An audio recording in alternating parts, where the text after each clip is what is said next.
Morning. Yes? I don't hear it back. Do you hear this?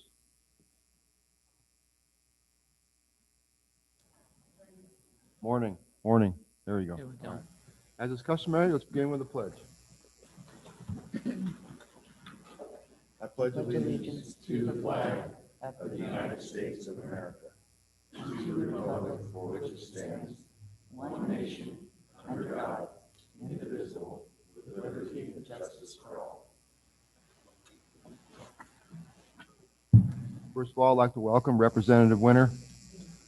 Thank you very much for being here. Appreciate it. Okay. Awards. Who's up?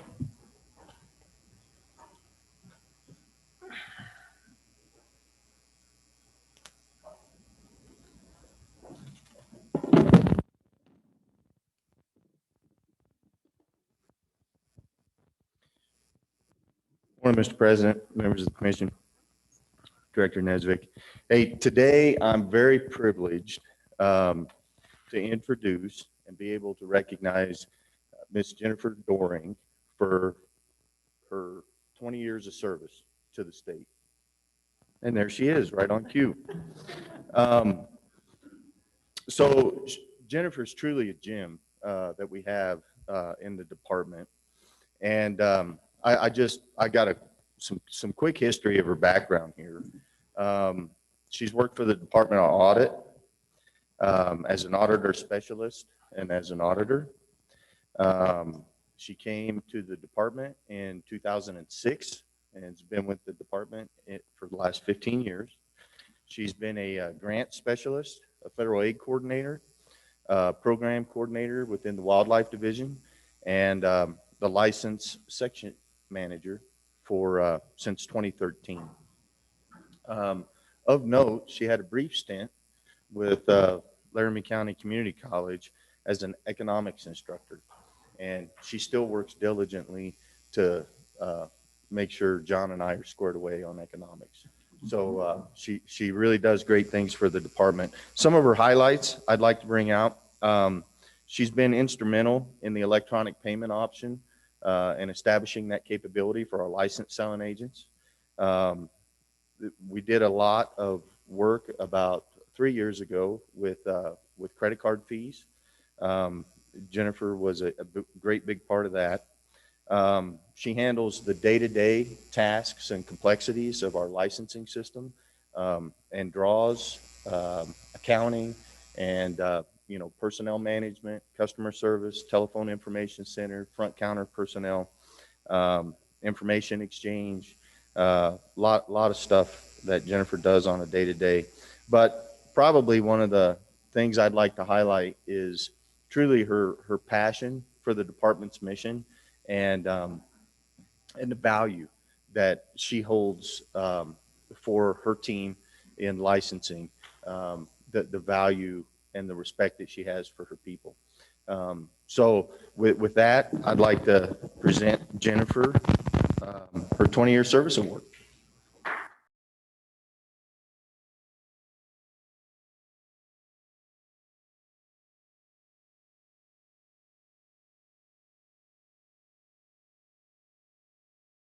All four of them, then we're going to go out there. Okay. Perfect. Thanks, Jay.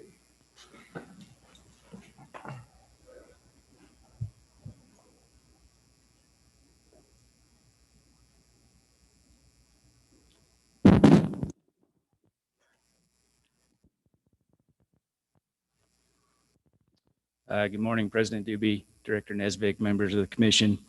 It's my privilege today to present Mr. Todd Graham with his 30 Years of Service Award. As Todd's coming up here, I want to take just an opportunity to highlight Todd's career and how he ended up accumulating 30 years of service to the state.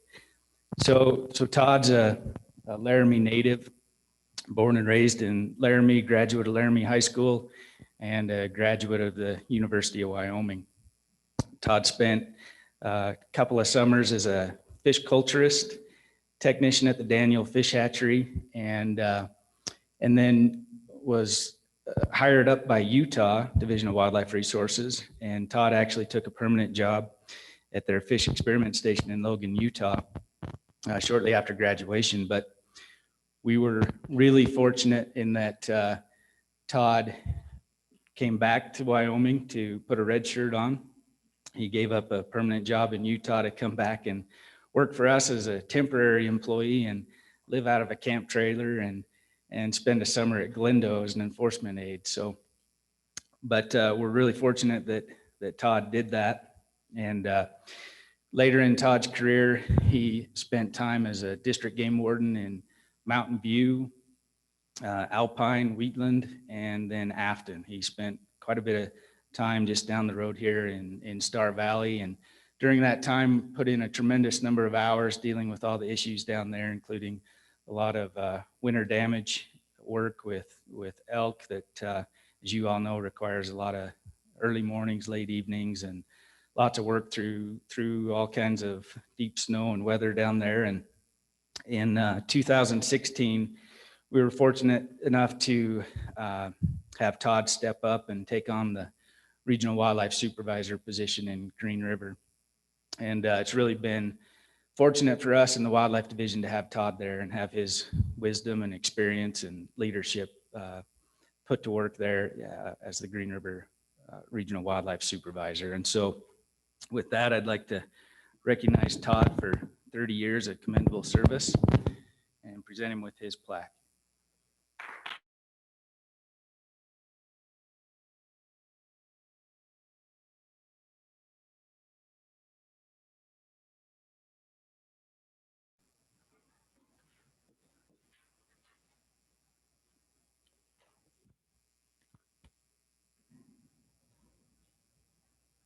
Well, good morning, Mr. President, members of the commission. It's my pleasure this morning to be able to recognize our inaugural award for an industry partner of the year. We talked here, the senior leadership team decided that we had some really good folks we worked with across our state that didn't always necessarily have a wildlife purpose, but they were companies in Wyoming that did great things for wildlife in the conduct of their normal business and, in whatever business that they were in. And so it's certainly my pleasure to present today Williams for the Wyoming Game and Fish Department's Industry Wildlife Stewardship Award.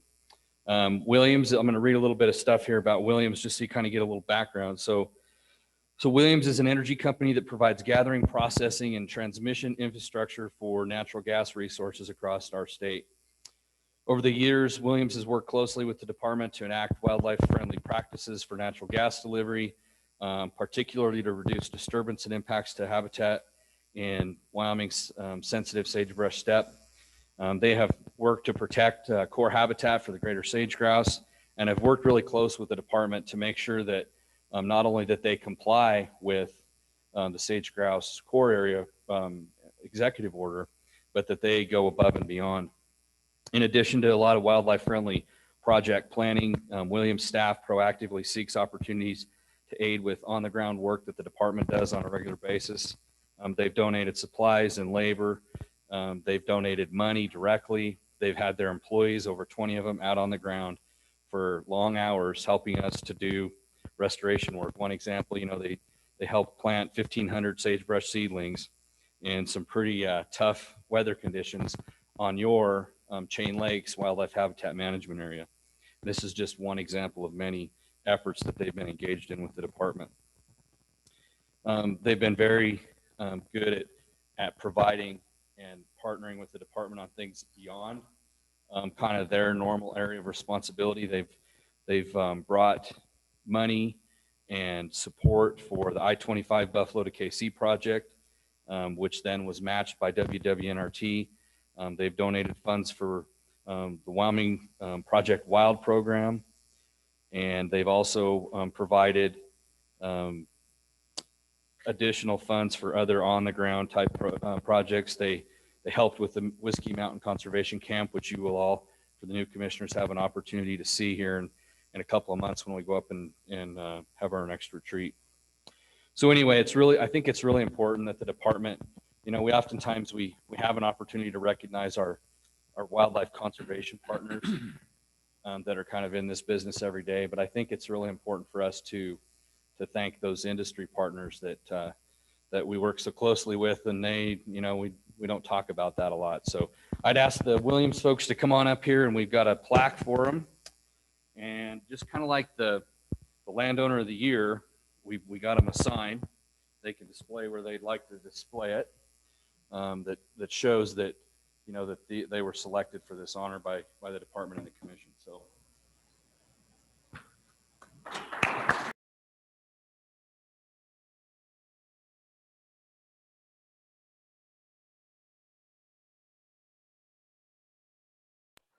On behalf of Williams, how proud we are to partner with Game and Fish to help protect Wyoming's natural resources, and how honored we are to receive this award.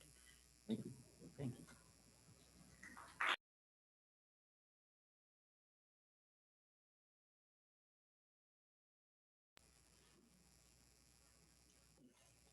So each year, thanks to the Shikar Safari International Club, the department has the opportunity to recognize one of our outstanding wildlife enforcement officers for the state. And we have this opportunity to recognize one of our officers for his exemplary conduct and initiative in the performance of his duties as a Wyoming game warden. And so I'd like to recognize and ask Mr. Kyle Lash to come up.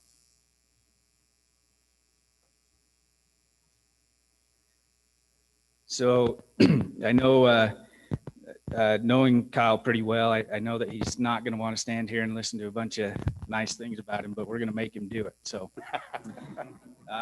Kyle's a Thermopolis native, born and raised in Thermopolis, graduated from the University of Wyoming, worked on some hotshot fire crews while going to school. And then the department was fortunate enough to hire him as a damage aide. And he spent some time in the Cody region, working as a damage tech, and then some other jobs before being hired on permanently as a Wyoming game warden.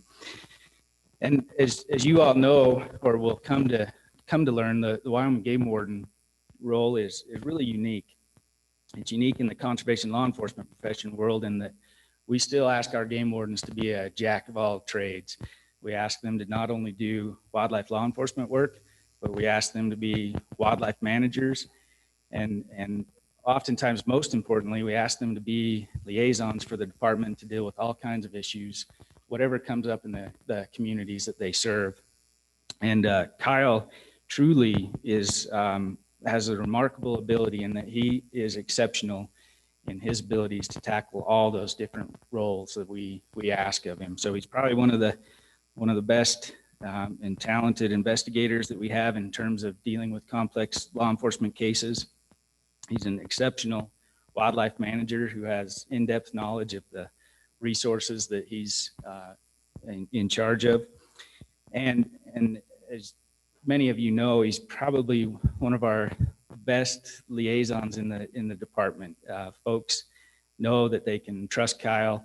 He has exceptional interpersonal skills. He has a remarkable ability to connect and form relationships with a diverse constituency. And as you've seen here in Jackson over the last few days, that's really critical for us. And so his skills in that regard are second to none.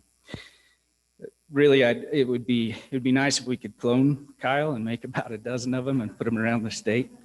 He's a pretty versatile employee that's got a great skill set.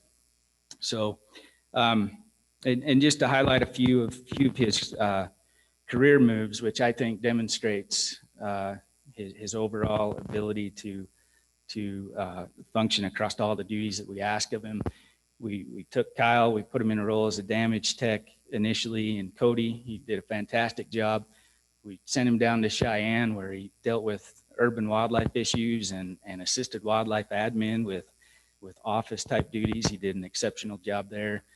We put him in KC where he was the small town local game warden dealing with contentious depredation issues. He excelled there. And then we asked him to come to this place, which is probably one of the most diverse suite of wildlife resources that we have anywhere in the lower 48.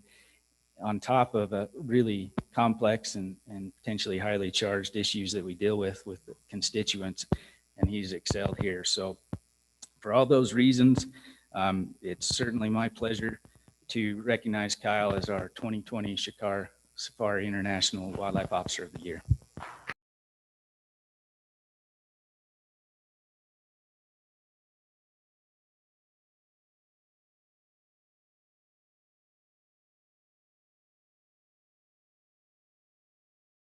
Kyle with his certificate and this silver plate. So now Kyle has the opportunity to go home, clear out a spot on his shelf and hang this plate. And he'll join the ranks of a couple of others in the room that have received this award. And again, appreciate Kyle's efforts and congratulations.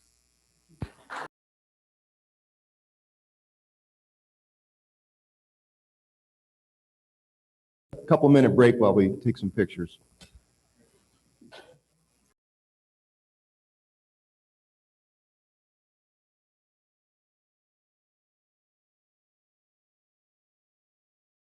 Unbelievable.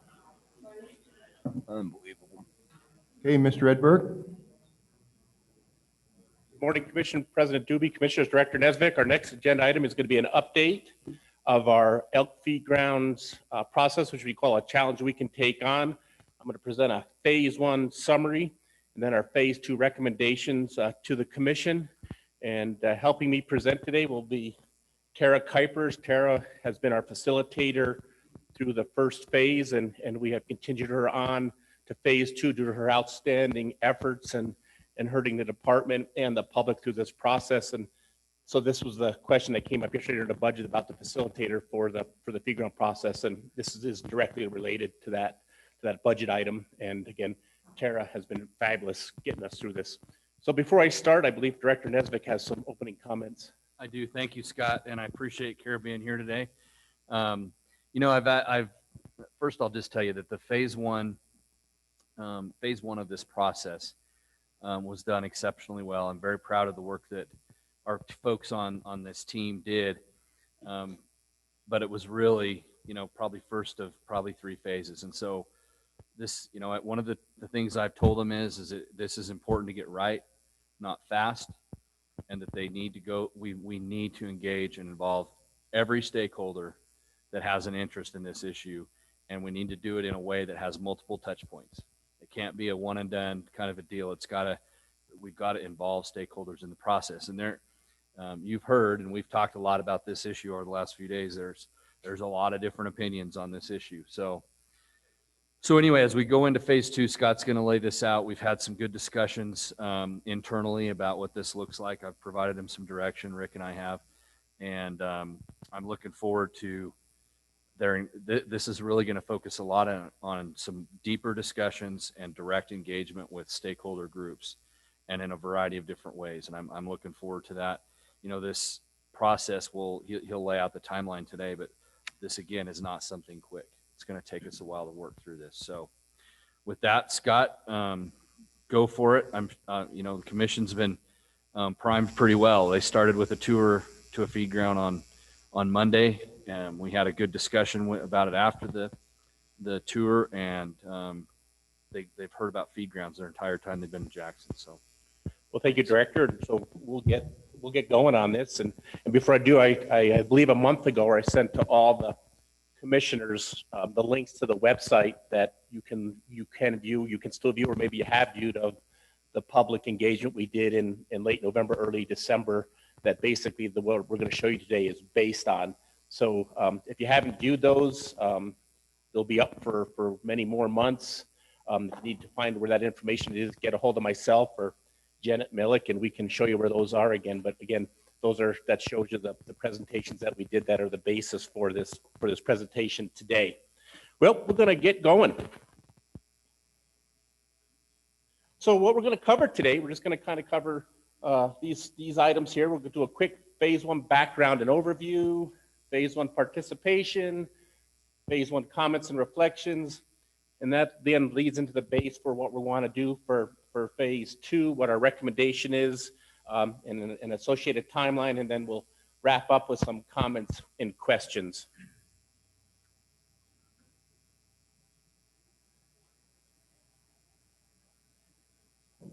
All right. So this came up, Not work at your speed, Scott. yeah, it doesn't. That's a good point, Brian. What this is and what this is not. Elk feed grounds, the challenge we can take on is what we're calling this, because we truly feel as an agency and the folks of Wyoming can really address this, and we're willing to take this challenge on for the benefit of elk feed grounds, and sports persons and other wildlife enthusiasts around Wyoming and in the nation. This process is not a feed ground closure process, but rather a feed ground management plan process. All options are on the table to develop a long-term feed ground management plan. The new feed ground legislation that was recently passed, and I believe becomes effective on July 1st, will not affect this process. We are going to continue on with this in the manner that'll be outlined to you today. And even though that legislation becomes effective in July, it's not going to affect what we do here. It's all intertwined. All right, so what is the commission's authority with regards to feed grounds?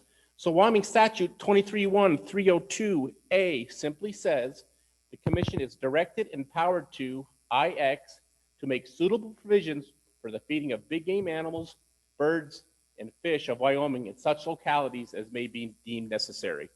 So that's the statute that allows the authority of the commission the authority to have the 22 state-operated feed grounds. So let's get into the meat of what we did in phase one. So phase one background. Back in May, we had a discussion, and then we received direction from Director Nesvik and Division Chief King on what we were to do, including the goals of phase one, which were to share information related to feed ground history, objectives of the program, and the complexities that have evolved over time related to continuing feed ground operations, and secure public and stakeholder feedback that will lead to the development of the future strategy and policy for the state of Wyoming feed ground program and set the conditions for phase two. Both of those are key. You can't do two without one. You can't do one without two. We really have to engage our publics, because this is a public resource and this is a public issue.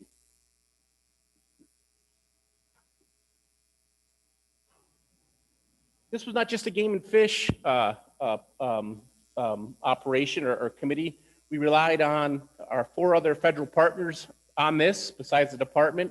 But I want to start out with the department and acknowledge those that are on this committee that are working together to complete this multi-phase feed ground management plan.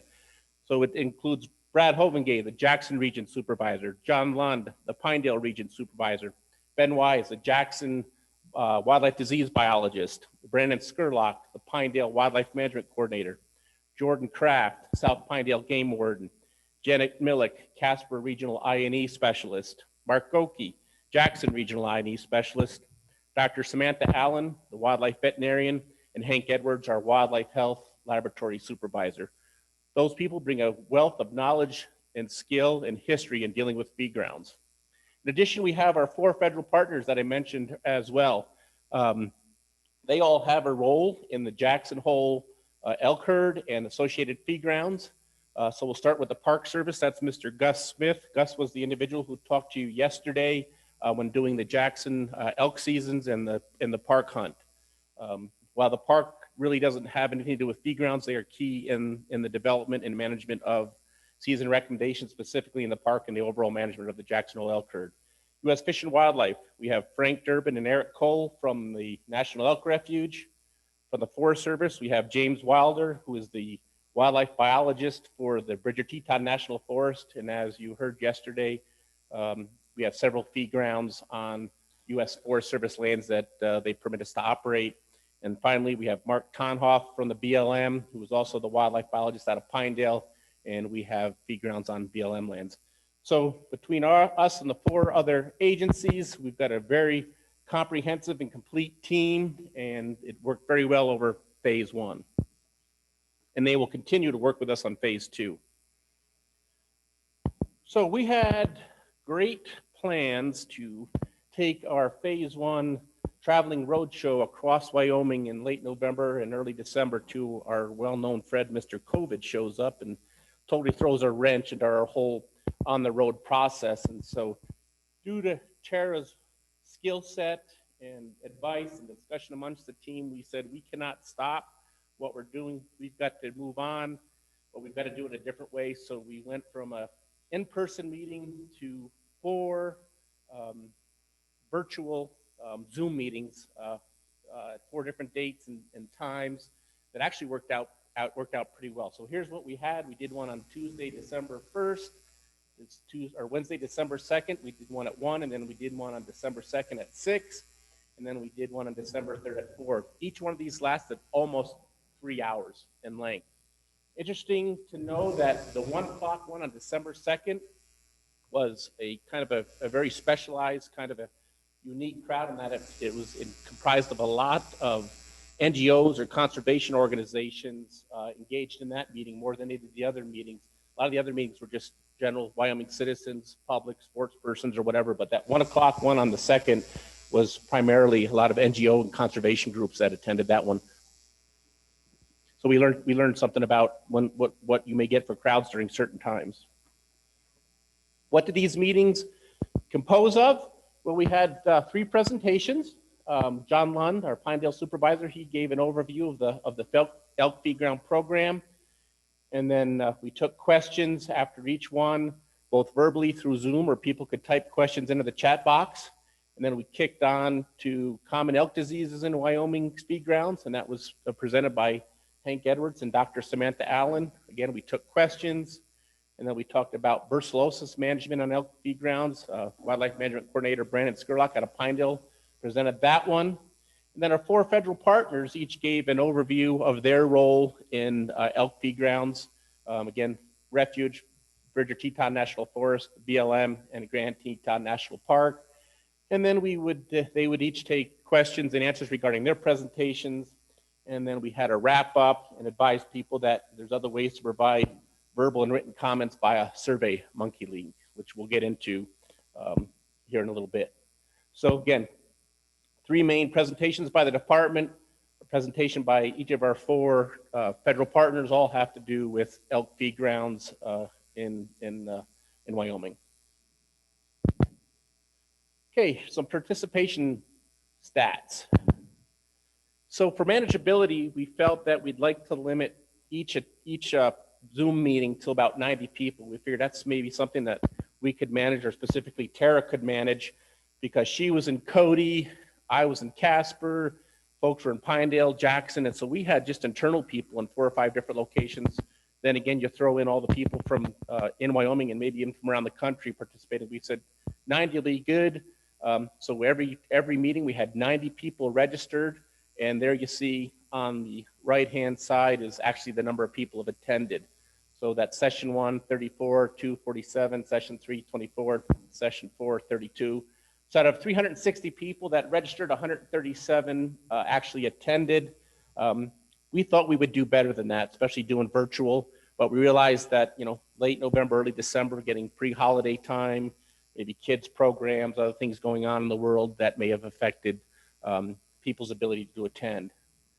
So that's, it was okay. But those that attended asked great questions, were engaged.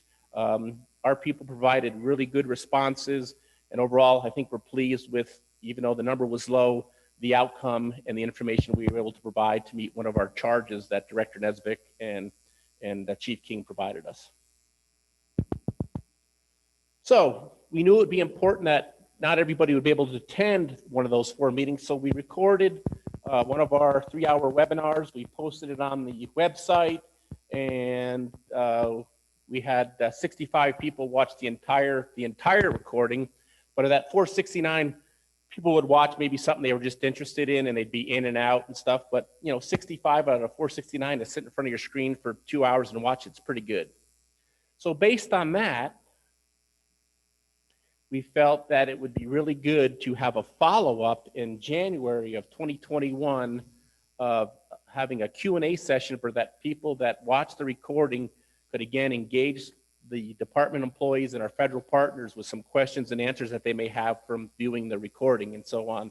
Like I said, on January 5th at 4 o'clock, we had 27 people registered and 23 people actually attended the Q&A session, and that lasted about 90 minutes, and we did not do any presentations or anything. We just opened it up for any questions related to the recording.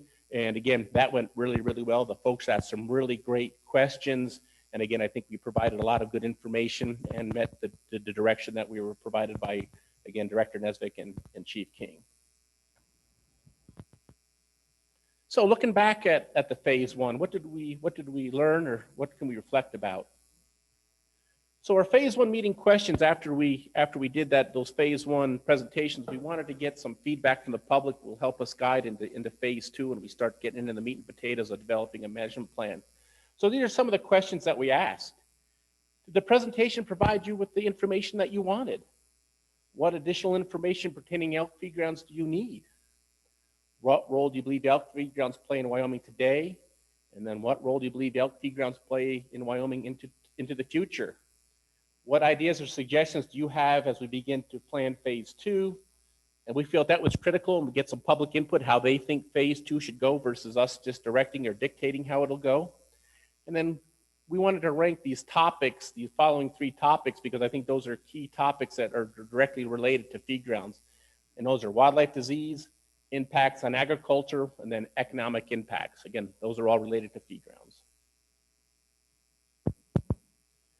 Okay, who attended our meetings? We had 169 people responded. There's a breakdown of the attendees. As you see, sports persons were the high at 44%, which is not a big surprise, followed by general public at 22.5%. And then it kind of just goes down from there. Again, part of phase two is this will be a basis for who we engage in phase two. This is not the complete list, but this is just a good guide of who we'll look at into phase two. And it also gives us an idea of what groups of people actually attended. And we developed these categories, and we forced people to pick one that they most likely relate to. We were somewhat wishing that maybe we'd get a little higher on some landowner communities, but again, these are just initial numbers, and we will reach out to all these groups in great detail in phase two. So did the presentation provide you with information on elk feed ground operations and disease? Pretty good response. Almost 78% of folks said yes.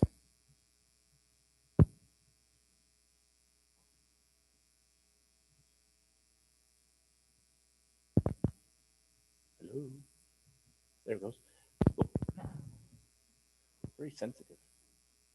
Okay, another question. After listening to the presentation, is there additional information pertaining to elk feed grounds that you need to make an informed contribution in phase two? 119 responded, and here's some of the responses we received.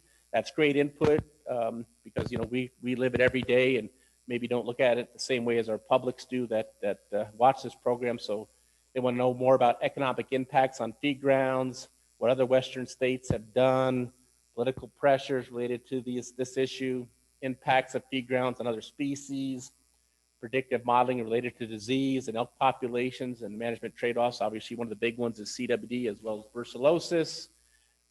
How landowners are or can be compensated for elk use during winter. And then how are elk encouraged to use native winter ranges versus feed grounds and ranchers' hay. So that was really some good input from those that attended for us to consider. And then what role do you believe elk feed grounds play in Wyoming today? And here's what some of those responses were, probably not a big surprise. Feed grounds are critical to elk population stability, address development pressure and loss of historic winter habitat, improve traffic safety by reducing elk vehicle collisions, reduce conflict damage to ag, create an unnecessary and highly risky disease reservoir, artificially interrupt elk migration patterns, represent a costly measure to state resources, and are an unstable solution to a complex issue. So again, really good input from those that attended and responded to the survey, things for us to look at as we move into phase two. And then feed grounds into the future. This is, again, great input. Close feed grounds immediately to begin against urgent disease risks. Minimize feed grounds as a first step in the eventual closure of feed grounds. Use feed grounds on an emergency basis, but not as a sustaining option. Improve habitat, reduce livestock use in public winter range. Work with ranchers on fence-out protection strategies to reduce reliance on feed grounds. Minimize feed grounds and shift focus on elk management practices that do not involve congregation, i.e. maintain feeding, but minimize feed grounds whenever possible. Maintain with no change to sustain elk populations. Agricultural, cattle industry, economic benefit, and viable hunting opportunities. Maintain feed grounds and shorten feeding times as much as possible. And you heard some of this during the feed ground tour the other day. Those are some of the things that we're actually doing now. And then what ideas or suggestions do they have as we begin to plan phase 2? Who should be involved? There is on the left, and how on the right. And obviously a lot of the stuff on the left, or the groups on the left, are several of this are very much in line with those that actually attend in our webinars. And then how, just give us some ideas of what we should consider when we actually move into phase 2. What are the things that we can do, or does the public would like to see us do as we move into phase 2 engagement? Again, very good comprehensive list. All these are ones that we would definitely engage. Okay, those questions where you ranked them from 1 to 5, please rank the following topics based on your priorities. Wildlife disease, high or low to high. Low is on the left to the high on the right of each of those. So brucellosis, fairly moderate to high. CWD, very high. And then other related diseases overall, moderate to high. So diseases are important to people based on those results. Priorities, impacts on ag. Again, moderate to high all the way across the board with regards to brucellosis, vehicle conflicts, and wildlife damage. So again, those real things people realize the impacts feed grounds have on those, whether it's positive or negative, and something that that folks have their radar on and are concerned with, or something that we need to address.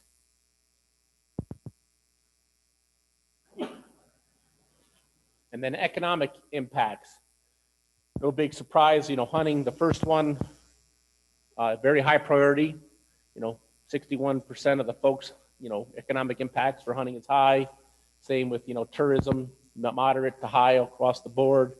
And agriculture, again, moderate to high all the way across the board there. So again, economic impacts on hunting, tourism, and agriculture are a great concern to the publics that responded. And then just some reflections on our phase 1 process. It was phase 1 was sought to share information and gather open-ended comments. I think we did that. It was a good opportunity for us to start those every time, saying this is not a plan to close feed grounds, but we did need to get it out there that this plan may include looking at some feed ground closures, or at least changing in feed ground operations. Highlight the complexity of feed grounds and feed ground related issues. It's not just throwing hay on the ground and letting the elk eat it. There's a lot of things that come into play here. And then, our ability to change on the fly to virtual versus in-person in format. We really like to do that in-person, face-to-face engagement, but again, due to our friend Mr. COVID, he changed that, but I think our team stepped up and made that change, and overall it worked out pretty darn well. Again, part of that was due to Tara's techno skills for making that happen. So that's kind of an overview of what we've done so far with phase 1. Before I turn it over to Tara for her to tell you about phase 2, is there any questions from any of the commissioners or anybody on what we've done so far before we tell you where we're heading? I think we're good to go. Okay, Tara?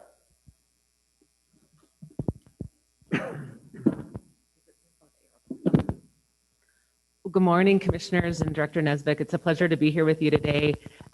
It has been an interesting journey working alongside this crew during the time of COVID. I actually had the opportunity to meet a lot of these folks that we've been working intensely with over the last year for the first time in person when I arrived in town. So we were able to get a lot done virtually. It was, though, nothing better than just sitting in a room and working on things together. So it's been a pleasure. It's been an interesting year. And Scott, I think, just framed out really well what we accomplished based on the directives and the guidance that we received from the department.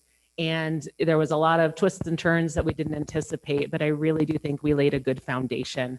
One of the last bullet points on the slide that I'll go back if I can, there was just changes, better or worse. We heard from folks that they loved the virtual format. They wouldn't have wanted to sit through a 3-hour meeting, but uncomfortable folding chair, but they really liked sitting on their couch with their dog on their lap.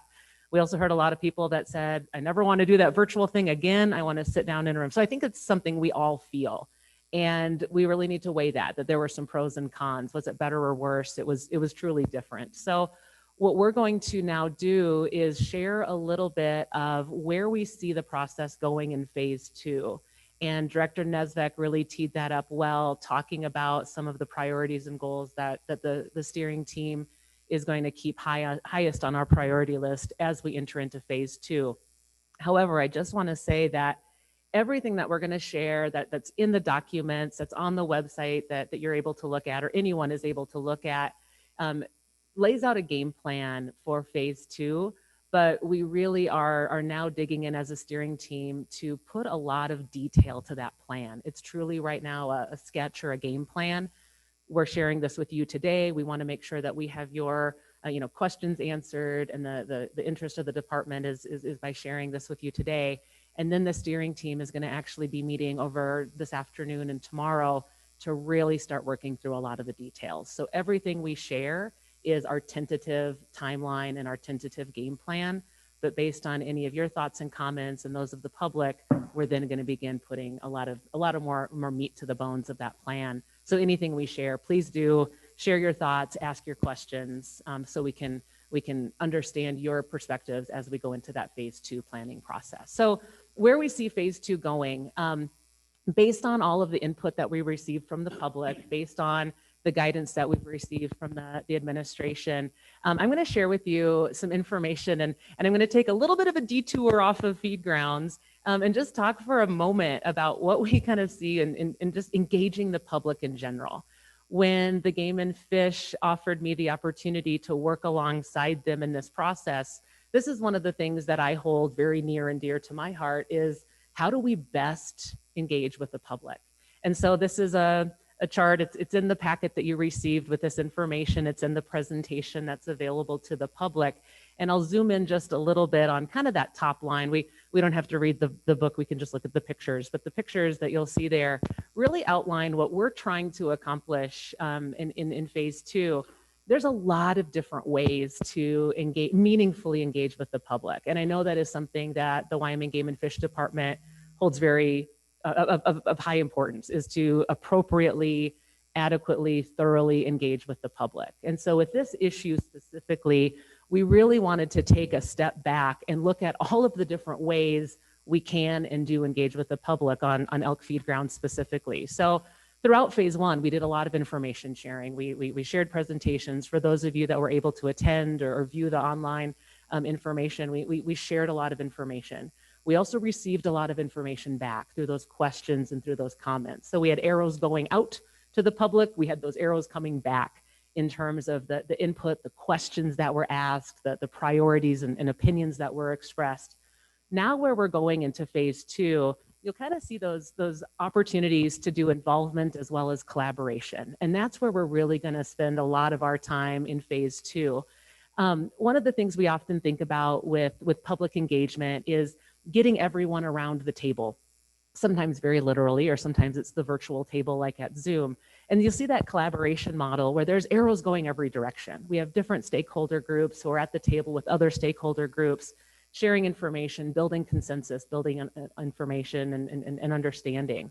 Where we hope to spend time in phase 2, particularly early in phase 2, is in that involved stage. You'll see those arrows maybe aren't going in every direction, but where those arrows really go are the Game and Fish Department and the leadership with elk feed grounds really creating relationships and better understanding with those different stakeholder groups. How those stakeholder groups interact with each other is going to be a secondary priority based on how those stakeholder groups are able to relate and understand and share information back and forth with the Game and Fish Department.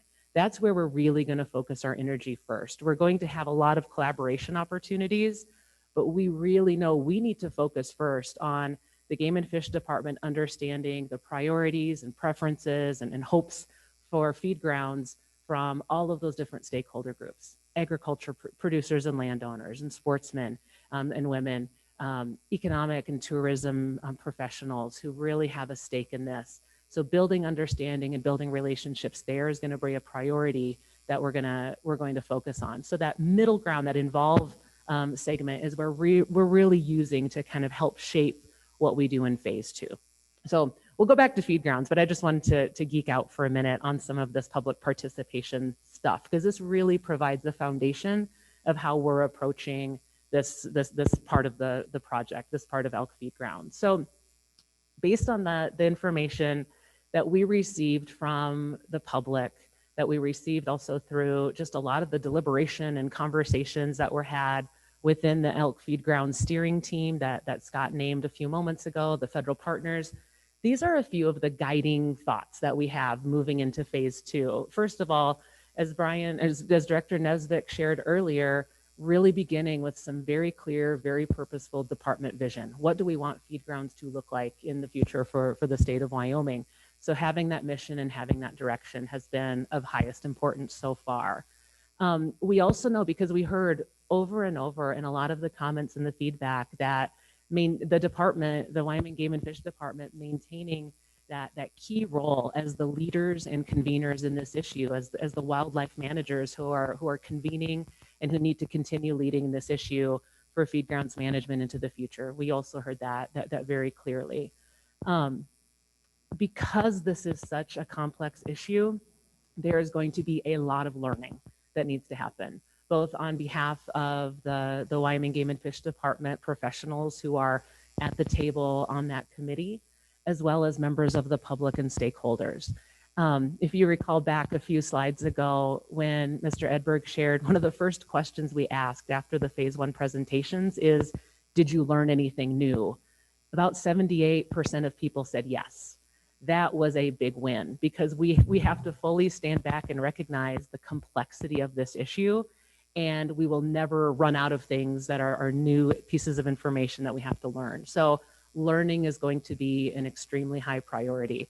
We have a lot of topics identified. I think we have an Excel spreadsheet that goes about 50 columns deep by 30 wide of all of the different topics that came up from phase 1 that we need to dig into, everything from economics to modeling to some of the things that we discussed earlier in this presentation. So shared learning on the best available science and just the best available practices that are happening around elk feed grounds management are going to be a big part of phase 2. And then finally, we know, and you've seen, as you've been here in Jackson and have seen some of the feed ground operations, is that there are huge distinctions among the feed grounds in terms of proximity to highways and proximity to agriculture and residential lands. And so we know anything that is part of phase 2 is going to need to be adapted to the different feed grounds because of their uniqueness and because of the different role that the information we're going to uncover in phase 2 might apply differently to those different feed grounds. So those are a few of the overarching recommendations, the overarching ideas that then helped us come up with our game plan for phase 2. So this is, as I mentioned, kind of our tentative game plan of how we're going to be moving forward. So we are right now firmly in that first step. We are in that process of building internal clarity, that department direction and mission and vision. And then we're also sitting together as a steering team later today and tomorrow to really talk a lot about how the stakeholders will be involved, what that stakeholder engagement process is going to look like. And we kind of talked about stakeholder group selection. We need to really look at all of the different types of stakeholders, generally those categories of stakeholders, as well as certain individuals that really are willing to and ready to work deeply in some of that shared learning that we know is on the table, and then also the general public and how they're going to be engaged. So really focusing on Step one on internal, our own process, making sure that we have a good game plan in place internally, and then that stakeholder engagement plan. So we're going to be working on that right now.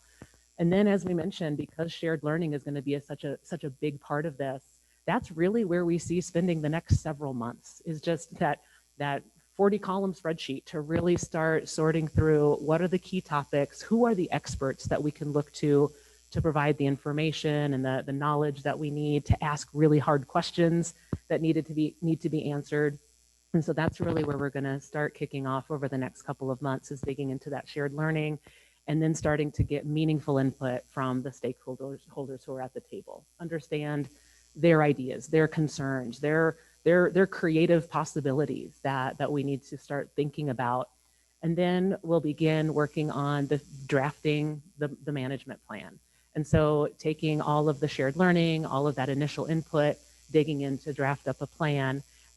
So in about a year, we expect that to be done. Again, this isn't fast, but we're going to do it well. So this is going to be a timely endeavor.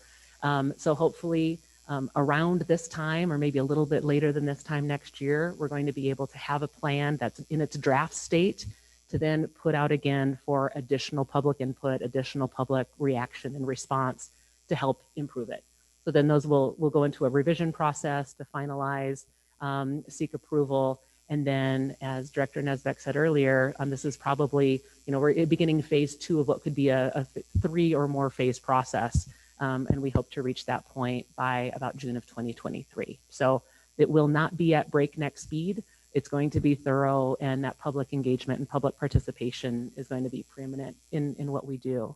So each of these slides that I'll share through is just a bit more detail on each of those steps. And so if there's any questions or additional thoughts, so this is in your presentation, this is in the information that's available in your meeting packets as commissioners.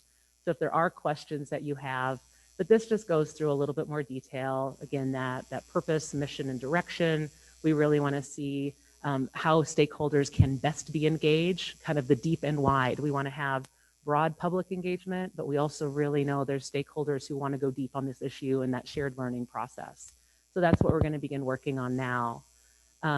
Step 2 is going to take us into, again, that shared learning.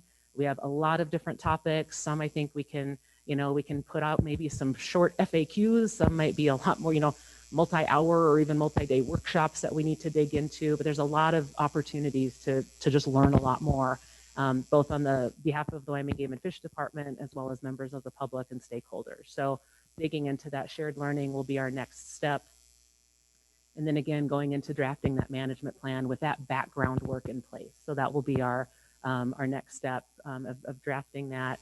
The steering team, along with our federal partners, will take a key role in drafting that initial management plan. And then again, that's not where it will stop. We'll go back out for additional reactions, comments, for opportunities to give reactions to that draft, do that revision for finalization, and then looking for that plan approval based on that work that we've done, and then move into implementation and ongoing accountability. And that's where phase 2 will end. That'll be the beginning of the end of phase 2 and the beginning of phase 3 of actual implementation and rolling out that plan. So again, I'll just go back to that overview slide of the phase 2 steps and that timeline. Again, we're creating the details on this now, but that's our next step. So those are a few of the key elements around phase 2. And before we conclude and open it up for dialogue and questions, I just also want to share that when Mr. Edberg shared out the public comments and all of the information, we were so blown away by the depth and the thoughtfulness of those comments and questions. And so even though phase 1 had some weird windy things that happened because of moving it to a virtual format, the thoughtfulness, the depth of the questions that we received throughout phase 1, I think blew us all away. And so we feel like we have a really good start. The summary of comments that you saw in this presentation, and that's in the phase 1 summary report, is truly just a sampling. I think if we shared them all with you, we'd be burdening you with about 700 pages of things. And so we chose not to do that. We do have just summary information in there. I do want to just let any of you know, or any of the members of the public know that we did not quote anyone word for word. What you see is just truly a summary. But the richness of the information that we received was fantastic. And so even though phase one didn't have a lot of the in-person interactions that would have been nice, we really had some incredible opportunities to learn from phase one. So now we feel like we're equipped well to move into phase two with that input. But if anyone does want to have any of those 700 pages or all of those, let me know, and we can make sure we provide them to you. But we chose not to do that. So what you saw was just truly a summary of that information. So on that note, that offers just the opportunity to understand a little bit more about what we did in phase one and where we see the process perhaps going next in phase two. And again, the steering team, with any of your thoughts, questions, guidance that you have, is digging into that more specific planning later today and tomorrow as we're convening a meeting and beginning that planning. So Commissioner Doobie, I'd love to entertain any questions and comments. I did attend one of the first ones, and I thought you guys did a fabulous job. Very informative, very well done. Thank you. Any questions or comments? Carry on. Thank you very much. Appreciate it. Yes, is there any public comments? Anybody in the audience? Guess not. Thank you, Commission President Doobie. We will, like Tara said, we will meet today and tomorrow and begin this next journey. And I'm remiss, and I missed two of our key team members when I announced the department membership, and I apologize to these two folks. Dave Hyde, who presented at the tour at South Park, is one of our key internal members, as is Gary Hornberger, who is his counterpart in Pinedale. So I apologize for missing those two names when I listed the names of folks, but they're two key individuals since they deal with feed grounds day in, day out as their core job responsibility. So, Well, we appreciate your efforts. It's a big undertaking. We appreciate it. yeah. Well, we will go forth, and it's a challenge we can take on. There you go. Thank you. Mr. Thompson.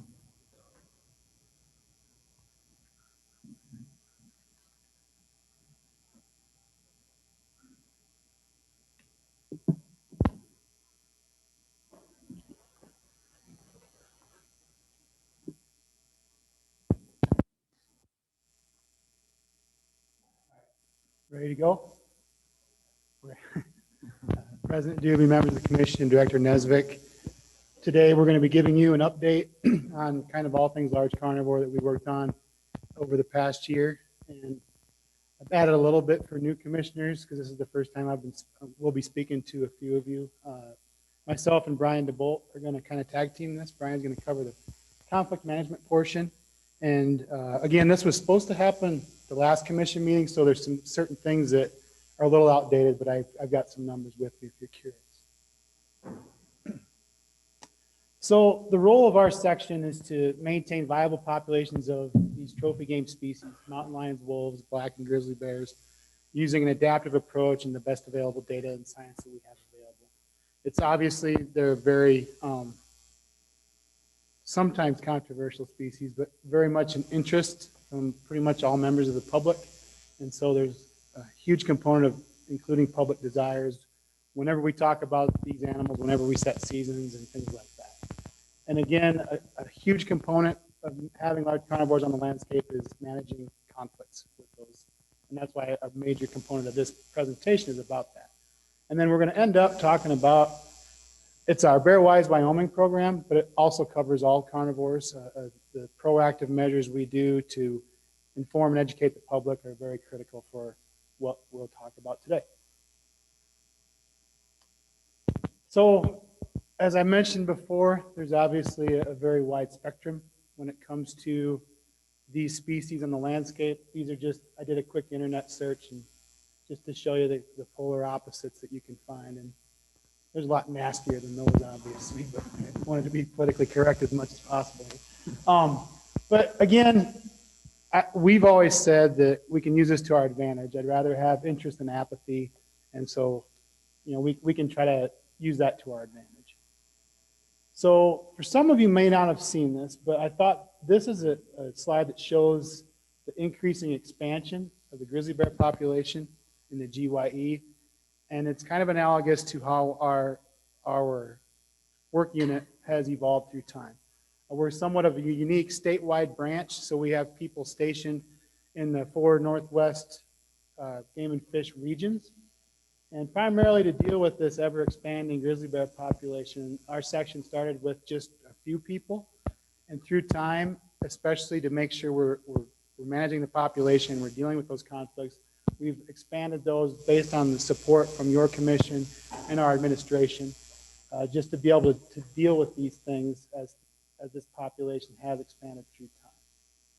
And as you can see that, so this blue line here is basically what's considered suitable habitat for grizzly bears. And we're beyond that now.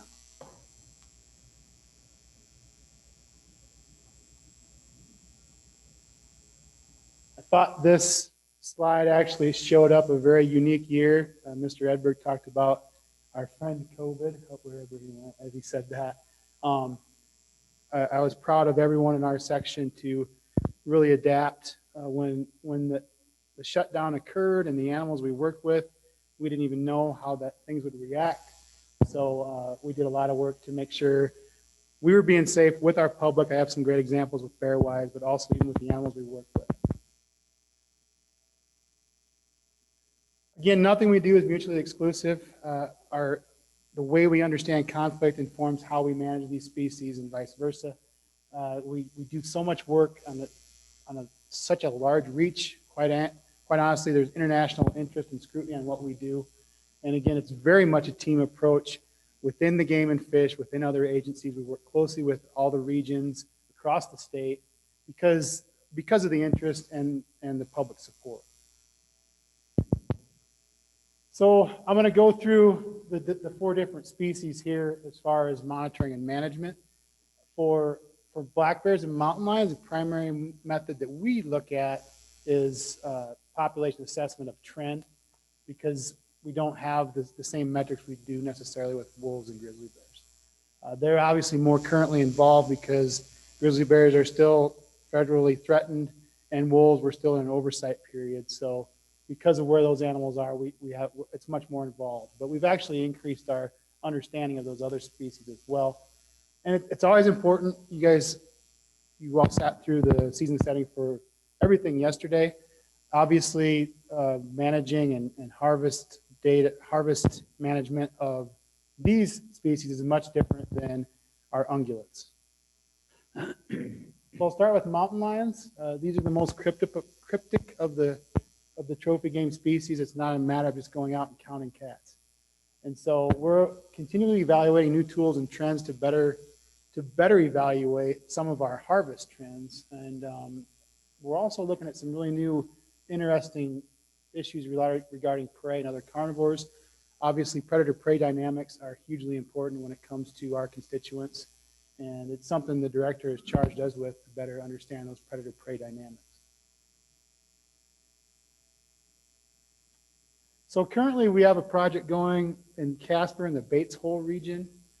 This started over a year ago, but it's really cranking up now. We've got some deer online as well.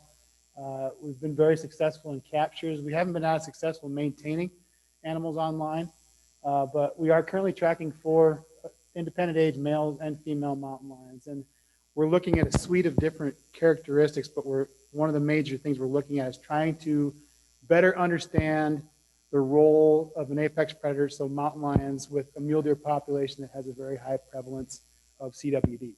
There's been some ancillary work that's been done in other areas that suggests mountain lions may be selecting for CWD positive animals, but what we don't know is that compensatory or additive, and it's a very important question that we're trying to answer.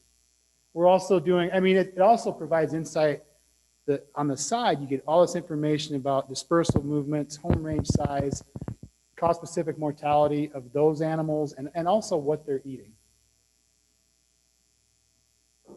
Again, as I alluded to, this is a tough question, and you guys have heard a lot about CWD, and I think it's important to start trying to understand the role of the predator dynamics as well. And so we're working with the Hobbs School with Joe Holbrook. And I think what's unique about this study is that it's not something we picked up on the side and just kind of threw what we had data for. We actually are designing a study to try to better understand that. Again, any type of this work, it requires extreme heavy collaboration, and especially in an area with it's predominantly private land ownership. We had to do a lot of work with producers, meeting with people so they understand what we're doing and to get their support. And again, it's just, you'll see through these 4 species, I'll talk about collaborations with other people. And so monitoring always informs management. We just wrapped up work in the Green River region and actually just submitted a paper on the prey composition of mountain lions down there. We found some really interesting things where mountain lions were actually selecting and hunting coyotes. And we had a higher prevalency of pronghorn than we expected down there. Again, the big thing from that, though, is that we could better quantify habitat use, which is a major thing that we look at when we're monitoring the overall trend of the population.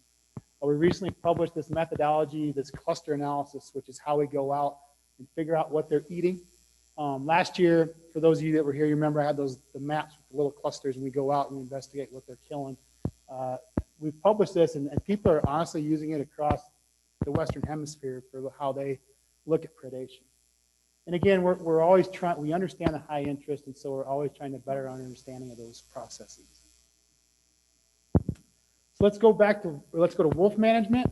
Usually, Ken Mills will present a specific wolf talk at the April Commission meeting, but because things changed, this is not as in-depth. But recently, the regulations went out for public comment for next year's wolf harvest season, and you'll be hearing about those at the July Commission meeting. Again, it's been a real yo-yo factor when it comes to wolves, from a listed population to delisted to relisted.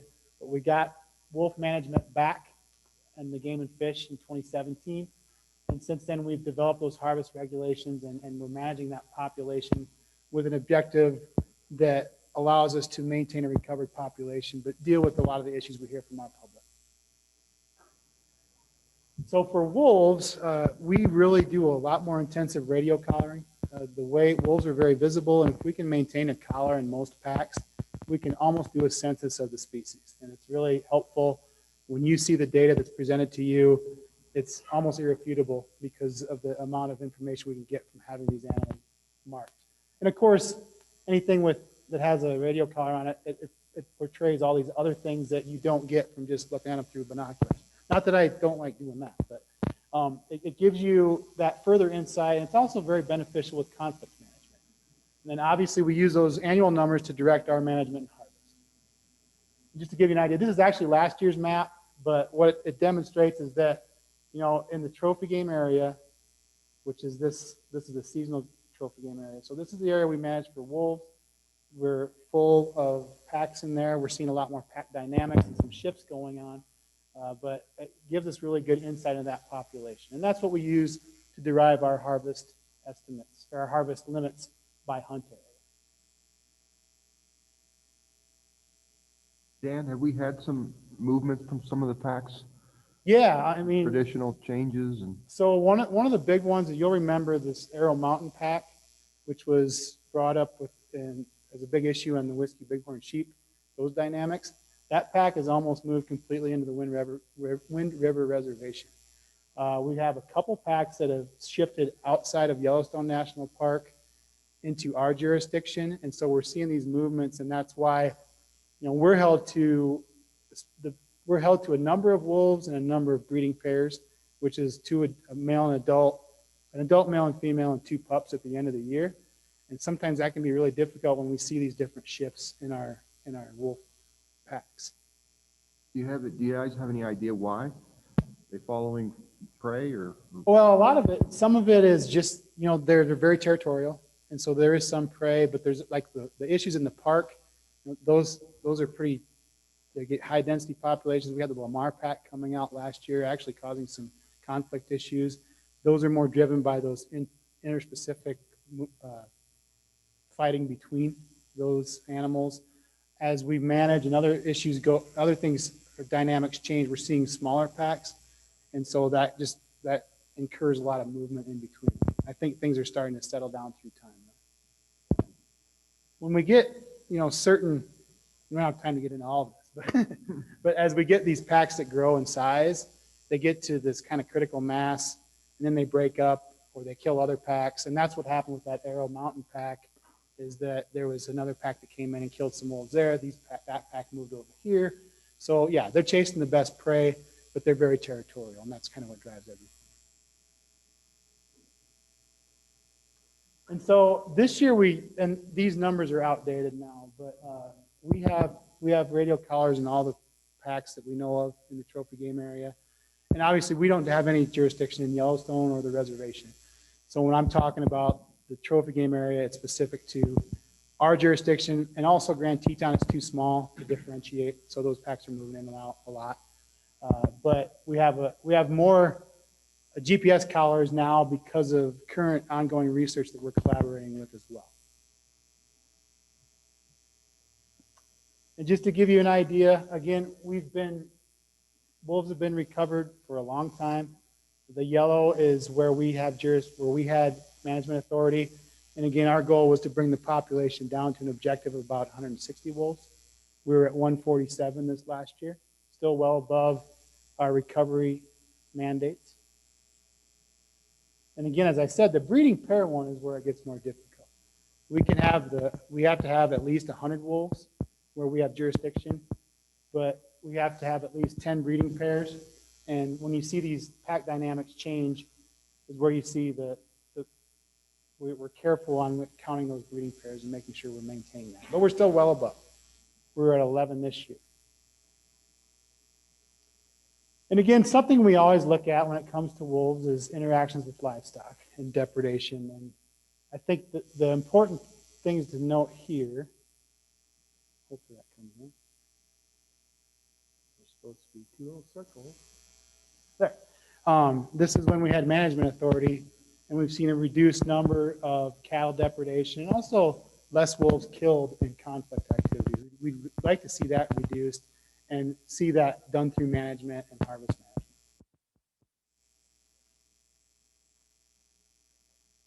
Again, we're collaborating on a couple really big projects right now in the Cody region and here in the Jackson region with University of California, Berkeley. Here it's looking at elk dynamics with wolves primarily. You remember all the changes in the grow out we had a few years ago, and we ramped up our wolf harvest, and we're trying to better understand that with Kristen Barker, who's doing the research there. Our field folks are helping and getting out in the field to look at those clusters to see what they're killing. And in Cody, we're doing a similar project as far as elk wolf dynamics, but we're also looking specifically at a cost-specific mortality study of bovine calves.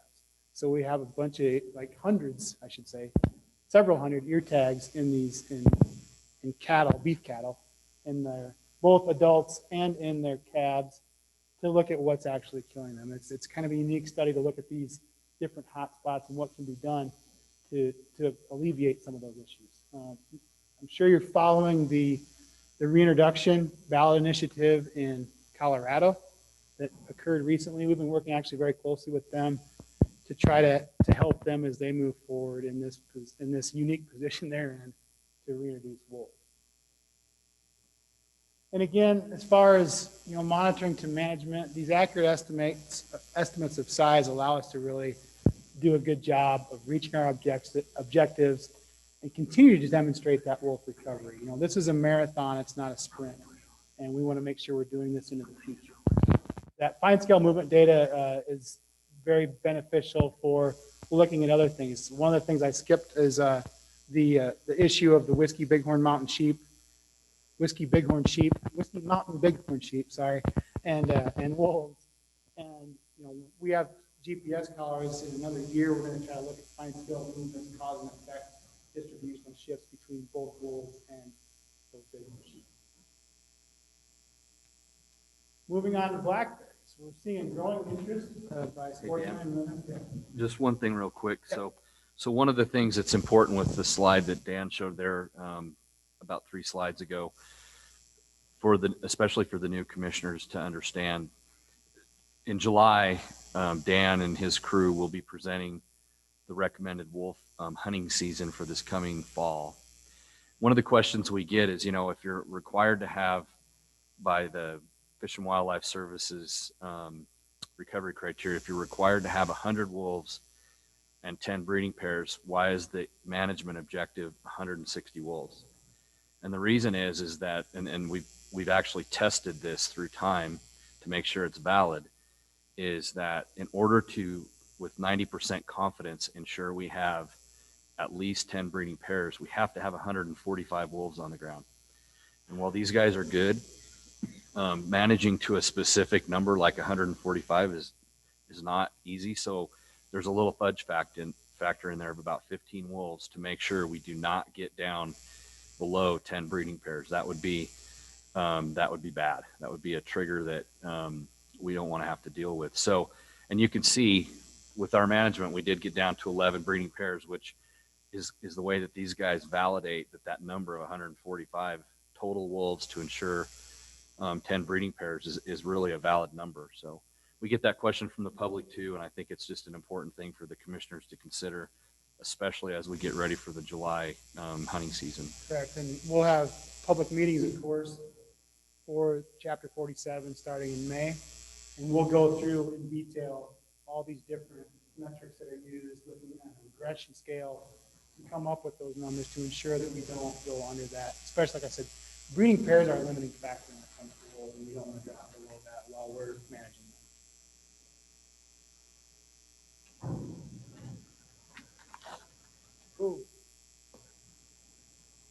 Okay, so again, we definitely have growing interest by sportsmen and women in black bears and black bear hunting in the state. The Western Bear Foundation is growing in their influence in North America, quite honestly, working with other entities to better understand black bears. And that's kind of been the black bear. We didn't have as much going on with black bears until several years ago. And so we're seeing increasing harvest trends. Our own people wanted to have a better idea of black bear density, so we've actually increased our efforts to better understand that. So what we've done, and those of you that have been on the commission for a few years have seen this systematic approach where we go to a certain bear management unit or area and we use a hair snare where we collect DNA to give us an actual density estimate for that area. Before we didn't have that. And it's very beneficial to have that to basically check our trend data with our harvest. And so another thing we're doing is working again with the University of Wyoming Hot School. That was Emily Holst that we saw in that last picture. She's going to be working on a master's there. But another thing that has a lot of great public interest is bear use of bait sites, in eastern Wyoming especially. Winter bears coming to bait sites, our males, differing use of those and behavioral aspects between males and females. That's something that we're going to be looking at with the university. This is just a neat little, they don't move that fast, don't worry. But it's just kind of a neat slide to show one bear movement through the course of the summer, and then you can see it again down in the fall. It's hard to see the video. Again, that insight, it provides insight into the home range size, the dispersal ecology, things like that allow us to better manage those. We use those density estimates in the Graves River and the Sierra Madre as that season last winter. We had a lot of public support when we have that extra information to bring along with other research to better understand what's going on the ground. Again, I already talked about this, but there's so many things, seasonal and weather parameters that impact black bear hunting, especially in the spring. We're going to try to bring those into the play. And again, I think that fine scale assessment just allows our managers better insight into what's going on. But grizzly bear monitoring, again, it's different because we're doing all the on-the-ground work, but we don't have the management authority for the species. We are part of the University Grizzly Bear Study Team, so we do conduct the majority of research and monitoring because we have the most bears in the GY. Again, we continue to do this, and again, in a synergistic fashion with all the other information we have, and to truly shift from a time where bears, I joke, the no bear left behind time frame, where we were critically worried about bears when there's 130 some bears. Moving from there to recovery and past there to conservation and management, which is where we've been at for a long time. Again, this year was different. We had a little delay in our monitoring efforts. So our goal is to maintain a representative sample of marked grizzly bears throughout the GYE in our portion. But after a slight delay, we did successfully capture 19 grizzly bears for monitoring purposes. Again, each bear we capture provides insight into the population's health, diet, survival, home range size, movements, dispersal, things like that. And again, some of you probably read about this particular bear. I think it kind of epitomizes what can be learned from a single bear. This bear is 168, and it was captured in the 80s, obviously. And 86 was when it was first captured. It was born in 86, but it was first captured in 1989 as a research bear. It was actually caught by Kirk Inberg, who lost his life flying on a grizzly bear flight. It was caught subsequently a few more times as part of the Black Rock study, which was evaluating the impacts of grizzly bears and depredation. And then it disappeared for 20 years, and it was caught this last summer. And that was what was left of his teeth. He was kind of a former shell of himself. He was caught involved in livestock depredation, but quite honestly, he was so emaciated, it was ethical to remove that animal from the population.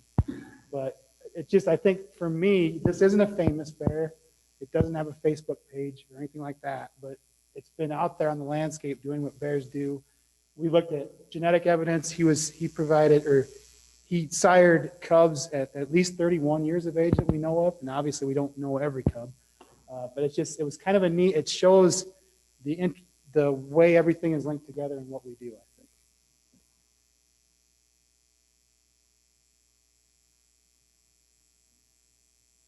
The pauses kind of take away the swagger. Okay. Oh. So one thing that we do a lot of is observation flights, but we did cut back on those this year for multiple reasons, and one of those was budgetary reasons, but also for safety reasons. And in light of COVID, it was difficult to navigate those, but at the end of the day, we were able to prioritize our flights and still maintain a consistent methodology to go out and be able to see these bears. So the metric that we use, the primary metric we use to estimate population size is recording sighting of females with cubs of the year. So the cubs that are born this spring, or they're born in January, February, but they come out this time of year. And so I'm actually added a few things to this talk because we just revised some of those methodologies. But again, we had 82 grizzly bears observed in one flight, which is a record on those moth sites, those aggregation sites. And so again, I keep coming back to this, but all this information we collect is used together to better understand this most heavily studied population potentially in the world. We continue to demonstrate a very healthy, robust population and definitely a biologically recovered grizzly bear population. And so I added a few things in here that are not in your packet because this information was just recently presented at a bear meeting specific to the Yellowstone ecosystem. Those of you that have been involved with grizzly bears know that our population estimation methodology is conservative. It was done for a reason to be conservative, but we knew through time, based on a paper published in 2008, that as the population increases in density, we're actually going to be more conservative as it increases in density. And it's based on this rule set parameter. So I'm going to show you an example. And we were tasked with trying to find a more accurate representation. So these different colored icons, triangles, are a different female with cubs. So there's a rule set parameter, that 30 kilometers in essence. After we go and see these, you put, and this is obviously simplified, there's ways to differentiate, but this is just a good example of how to do it. When this was derived, it was basically, we're looking at 15-kilometer daily movements, but they doubled it to be more conservative. What it does, though, is so at 30 kilometers, you're only counting 7 of those 11 females. As they increase in density, that's going to get worse, obviously. So we actually evaluated that rule set from 12 kilometers and 2-kilometer increments up to 30. And what it does, and we went through, we wanted to have the most accurate representation of that. And so what we suggested was a 16-kilometer buffer. You can see there's still one, there's these 2 bears still get counted as one, but now we're counting 10 of those 11 females with cubs. And that goes in with all the other metrics we have to estimate the population size. What it does is give us a more accurate representation of the population. What it means on the ground is we're presenting a population estimate now over 1,000 bears versus 700 and some bears. And again, this will be information that was provided 2 weeks ago. There's an 86-page document that you can read if you really like to get into statistical methodology. But at the end of the day, we've known for years, there's published science that says that we're conservatively estimating the population. This allows a more accurate representation and allows for us to have also more accurately look at mortality. Every year we have to assess mortality of the population and where that's at as far as a threshold of what the trajectory of the population is. If we use the more accurate 16-kilometer distance criterion, female, independent age female, so 2+, females 2 years or older, has been 5% since 2002. So we're not hitting that population as much as some people think.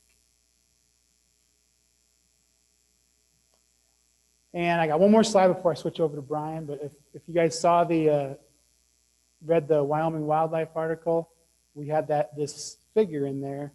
And just, again, the things that keep changing. The 82 standard was 300 bears to be recovered. We reached that in 95. With more genetic research, the new standard became 500 bears. That was by the 2007 standard for recovery criterion. That was reached by 2002.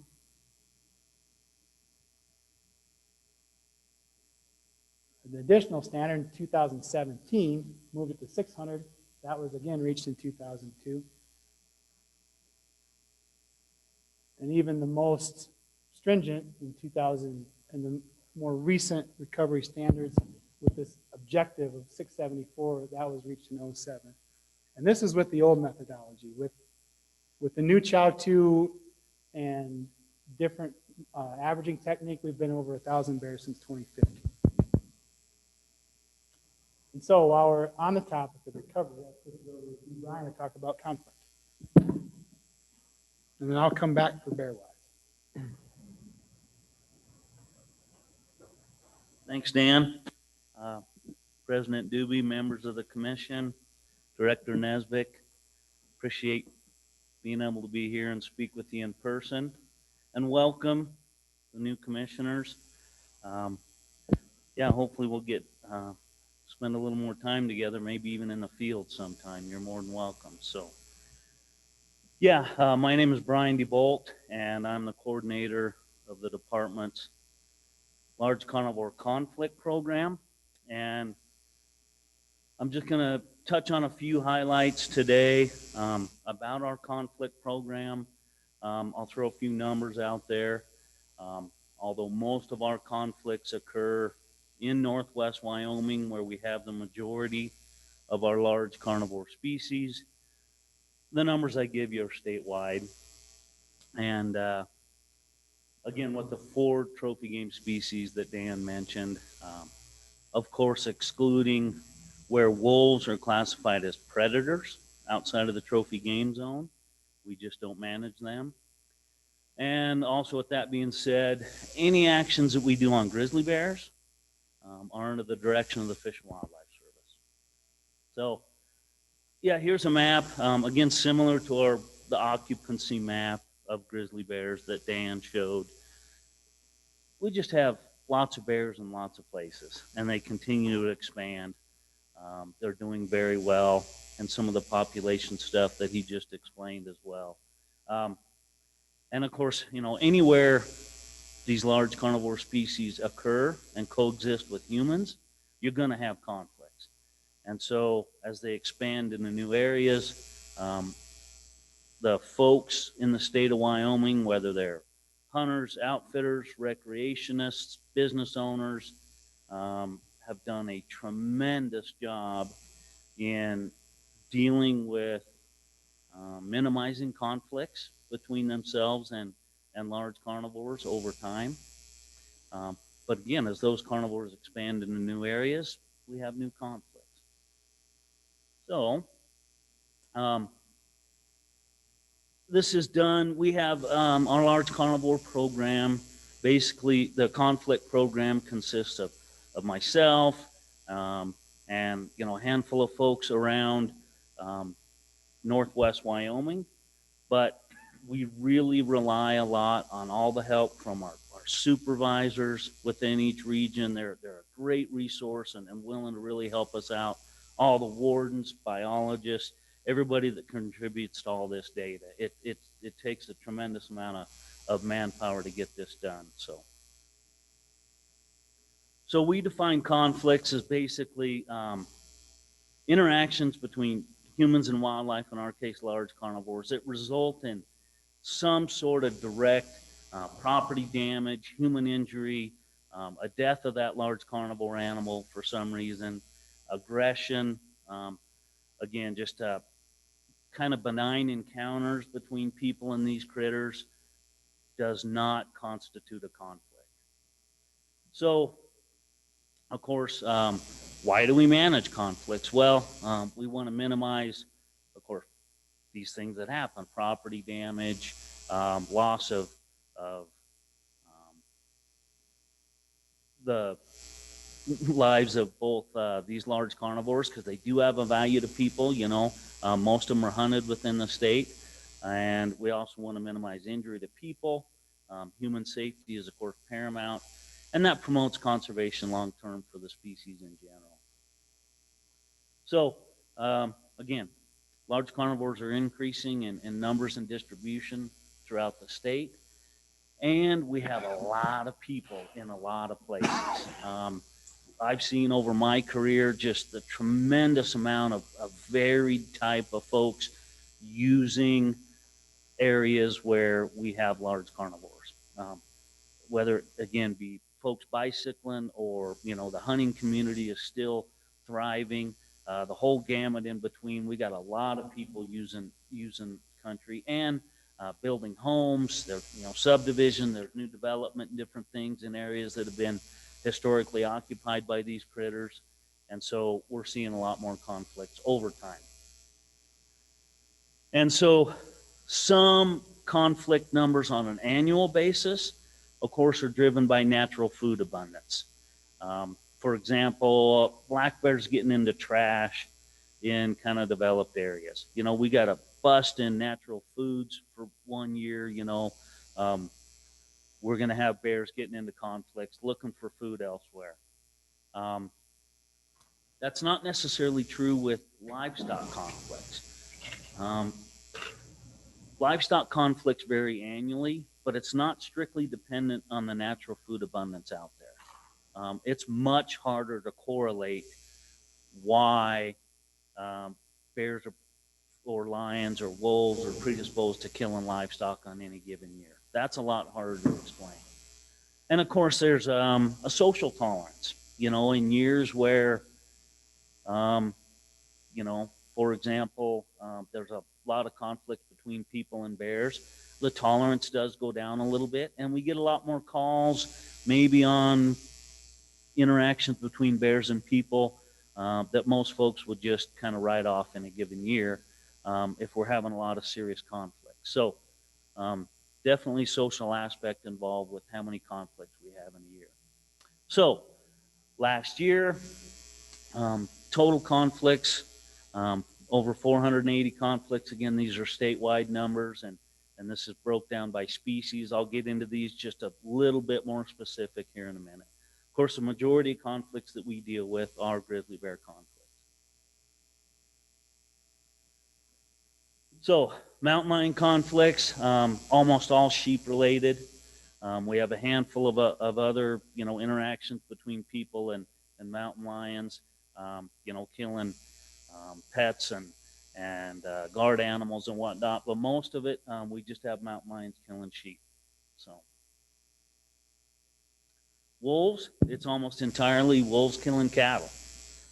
Pretty straightforward. And again, Dan showed you some of those trends. Under state management, I think we've done a really good job of trying to minimize that to the best of our ability. We've had a few more tools in the toolbox in our state management, and that's worked well for us. So black bear conflicts, again, a lot of that is unsecured garbage. You know, bears find an easy meal. And then it goes on down the line. Of course, they do depredate sheep. We're lucky that black bears, although they have the ability and the wherewithal, they just don't kill many cattle. They sure will extremely young cattle on occasion, but it's pretty rare. And with the abundance of black bears we have that overlap areas that are used for livestock, it's a good thing that they don't kill cattle more often than they do. Most of it is property damage. You know, they're breaking car windows and doors and screens out of people's cabins and whatnot. You know, almost 200 conflicts throughout the state. You know, we relocate about half of the bears, you know, that we capture. Removals, you know, again, all depending on where they're at. Black bears, again, although they're somewhat more docile and less aggressive than, for example, a grizzly bear.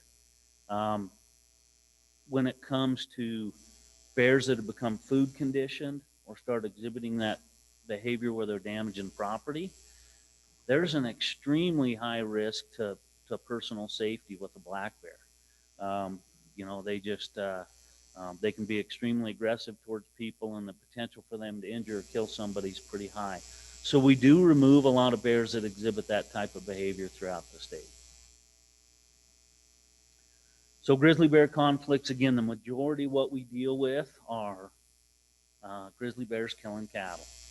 As grizzly bears expand, you know, there's no doubt that when you have a lot of cattle on the landscape, you know, that's a food source for grizzly bears, and they've keyed in on that. You know, you kind of see this transition where, you know, the first part of June, grizzly bears are primarily focused on killing elk calves.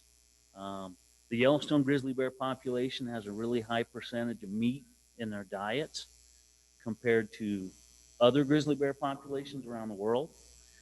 So they do. They kill, they scavenge, find a lot of meat to eat. They got a high percentage of meat in their diets. And when those elk calves get a little bigger, you know, come late June, they get a little harder to catch. A lot of those areas are kind of replaced by livestock. That's when the forest allotments get stocked and whatnot, and they key in on killing livestock. And again, we have a host of other, you know, different types of conflicts that we deal with grizzly bears.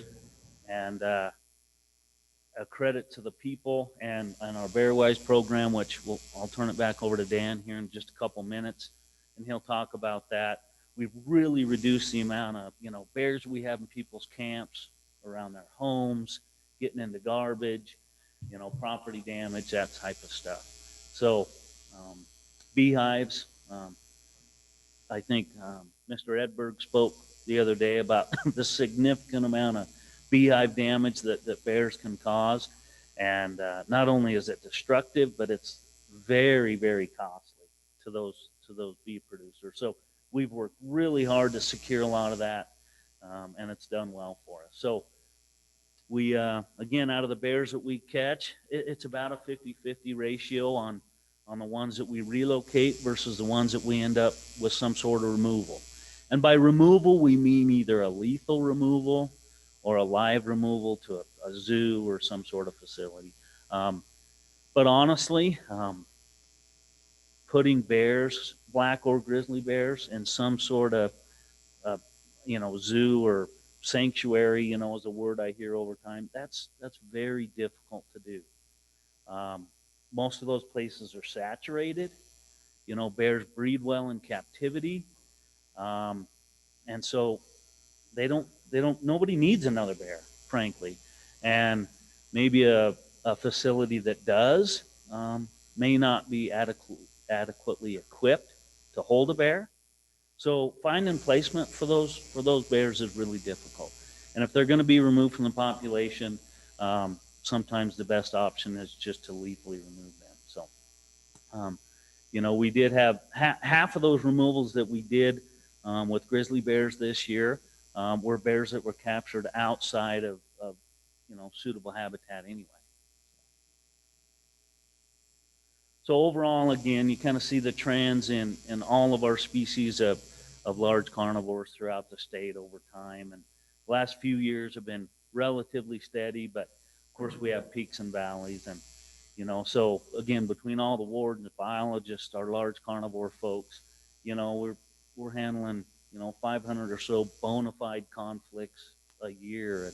And, for example, one person could look at a lion killed sheep and black bear getting into garbage and grizzly bear roadside, charging people and wolf killed calf all in one day. So it's definitely a busy job. And as what we're seeing as those critters expand is, the dark purple here is the conflicts that occur on private lands. So, again, these are coming into these bears are expanding, and all large carnivores are expanding into areas and coming into conflict where people live. It's just not all out in the wilderness anymore. And so we're seeing a significant amount of damage and conflicts happening more and more on private lands. And again, that's where we try to have a little more heavy-handed approach. It's not like, it's a shared multiple use landscape. I mean, you got a grizzly bear in somebody's yard that's, food conditioned, it's bold, it's doing a lot of property damage, and it's definitely a threat. Our kids can't even walk to out to the school bus stop. We'll get pretty heavy-handed when those are the particulars of that circumstance. So our field response program is multi-tiered for sure. Of course, prevention of these conflicts is key. That's what we focus on. Try to educate folks. We try to prevent the conflict from happening in the first place. Teach folks about bear behavior, lion behavior, what to expect, how to secure their attractants, what is attracting those critters to your property, for example, and how to prevent that from occurring in the first place. But, these animals do get into conflict with people no matter how vigilant they are. Animals are animals, and it gets to the point where we have to do something on the ground. So, and none of this, it doesn't necessarily have to be an escalating scale. Every situation's evaluated case by case, and we could take any immediate one of these steps depending on the severity of the circumstances. So, if we can, we'll do some aversive conditioning, rubber bullets, cracker shells, something to scare animals away, and hopefully they won't come back. Deterrence and protection, again, just securing attractants, electric fences, that type of stuff. I'll get into these a little more. Relocation, removal, and then, our compensation program. I'll talk about these just a little bit. So again, preventing any kind of damage we can. I think electric fences are great, and we're actually working on a really good effort right now with some groups. Got some non-lethal money allocated through Congress to a lot of the states that Wildlife Services, our APHIS folks actually have a couple folks hired, but we've been fortunate enough to work with them, and we're putting up electric fences all over the place right now, and I think it's going to prevent a significant amount of damage here in the near future. Education, I won't focus on that too much because Dan's going to talk about that, but it's one of the best things we do, but the hardest to measure for sure. Try to teach folks how to prevent having conflicts. Securing garbage, again, another big one. It's extremely hard to make, bear-proof garbage cans that are also user-friendly, and that are compatible with, the receiving companies, their trucks, make sure they can come in and actually dump whatever it be, a big can or a full-size dumpster that's bear-proof without the folks getting out of the truck and having to undo a bunch of latches and whatnot. So, and just getting folks to comply too as well. You know, somebody may not have seen a bear around their property for a decade, and all of a sudden they're kind of inundated with bears. So, again, some aversive conditioning tools that we have. Of course, just, you know, scare, noisemakers, that type of stuff. We recently got into the potential for using tasers on wildlife for a variety of reasons, only on wildlife. Many states have done this, and a lot of it on bears. You know, Alaska first used tasers. They actually had a moose calf that had fell into a foundation that was dug for a home, and the mother was there, and she was extremely agitated and wouldn't let him get close. And so actually a state trooper was there. They ended up tasing mom just quick enough to knock her down, and they jumped in, grabbed the calf, and threw it out of the hole and let the moose up. And, you know, there was no drugs, there was no recovery time necessary for mom. Everybody was safe. Anyway, it worked out real well. They started using it on bears. It just evolved from there in the wildlife field. We haven't used it yet on any aversive conditioning. We've used it to untangle critters, you know, deer with their antlers stuck in fences, or, you know, had a moose stuck in a hammock in Pinedale and whatnot. Did some successful kind of quick immobilizations there. So anyway, that's what the tasers are for, and just another tool in the toolbox. So, of course, working with landowners is fantastic. We got so many great landowners that, they're, you know, they have as many bears on their property as they do deer in some cases, it seems like, and the amount of depredation that they experience on their livestock, and they come up with innovative ways, and we work together to try to reduce the damage that occurs, and that's just been a really good relationship with those folks. So our compensation program, again, I know Scott spent a lot of time the other day talking about that. And it's not a perfect system by any stretch of the imagination, you know, but it's a really good way to kind of meet in the middle. You know, we try to catch critters that are doing chronic damage and deal with them so they're not killing, whether we remove those animals or we relocate them, whatever the case may be, so that those producers aren't experiencing any more damage. Our formulas and factors that are in place that account for missing livestock that they can't find by the end of the year, you know, usually cover most losses. They really do. You know, we pay for vet costs and injured animals and whatnot. So, again, one of the most extensive compensation programs in the world is what Wyoming has, and other states are looking at.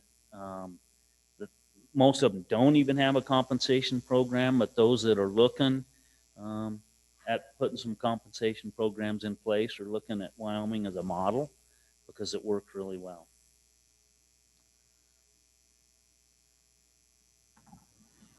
And again, it's a significant amount of money that come from sportsmen's dollars to pay for that. So from the trophy game species in general, just, you know, at least in FY20, you know, it was over $600,000 paid to producers. Most of it was grizzly bear for cattle. So when we employ all these options, all this aversive conditioning, education, everything that we do, and finally that gets to the point where we have to put our hands on an animal. It's time to catch that critter and do something with it. So we attempt to capture. And of course, relocation is the best thing if you don't have to remove them from the population, but some of them sure do.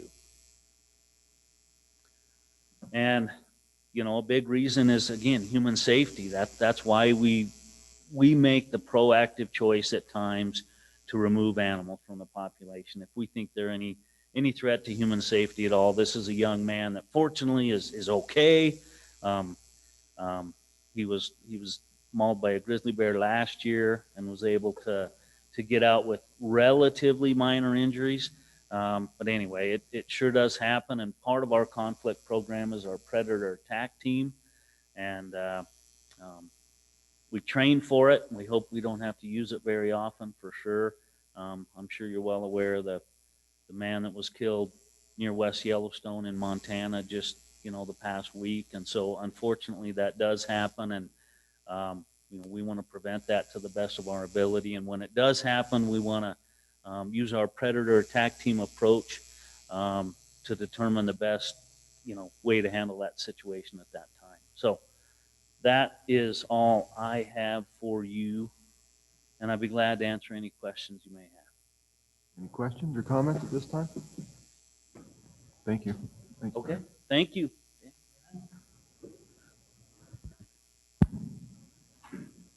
All right, wrapping up here. I just wanted to cover our BearWise program because we've talked about it throughout. The outreach and education is very critical for large carnivore conservation and management.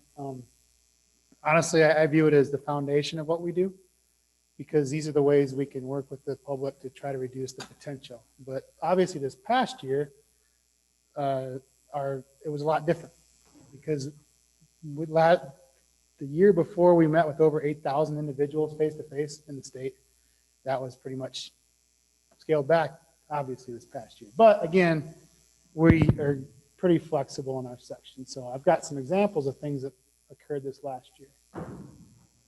Over the past several years, we've done bear spray giveaways, starting in Cody, and now we do them in Jackson and going to do them in DuBois this year. But it got tricky when you can't interact face-to-face with people. So I actually devised a way at the fairgrounds in Cody to have a line of vehicles and our people with masks still giving them bear spray. So I thought that was a pretty cool way to handle that situation. One big thing that we've tried to work with the Forest Service on is infrastructure in the backcountry. This is in the Beartooth Mountains, putting in these bear boxes. We've had several issues over the past few years with black bears and grizzly bears up in that country. And so we teamed up with the U.S. Forest Service, the Shoshone National Forest, to put these bear boxes in this country. And I think they'll really get used. And we had a fisherman injured several years ago now, but right in the same area, we're putting these bear boxes in to reduce any type of food conditioning type behavior. And again, it's always good to have these team-focused efforts. When some of the money was from Western Bear Foundation, Rocky Mountain Elk Foundation for both of these projects. Wyoming Outdoorsmen, Bow Hunters of Wyoming, we're getting a lot of support from those groups. Brian alluded to this too. These are a couple examples of the electric fencing. Working closely with USDA Wildlife Services, we were able to put up a bunch of over 10 or a dozen in the Cody region around apiaries, multiple in the Lander region around apiaries. And following the tragic incident with the Wyoming guide a few years ago, we've been working with Wyoming Outdoor and Guides Association for them to have an internal training. And I don't know, did you guys watch the video? Was that shown in Wyoga? No. No? Okay. I think we're going to make that available to you. It's about a 20-minute video, but we work closely with them. It's a really well done educational video, professionally done, that goes through basically looking at behavioral response, how to react to a grizzly bear potential conflict. That's a big thing that over the years we've just realized that it's tough for a person to read a grizzly bear and what's the right thing to do. And so that's something we're going to be working on here more in the future as well.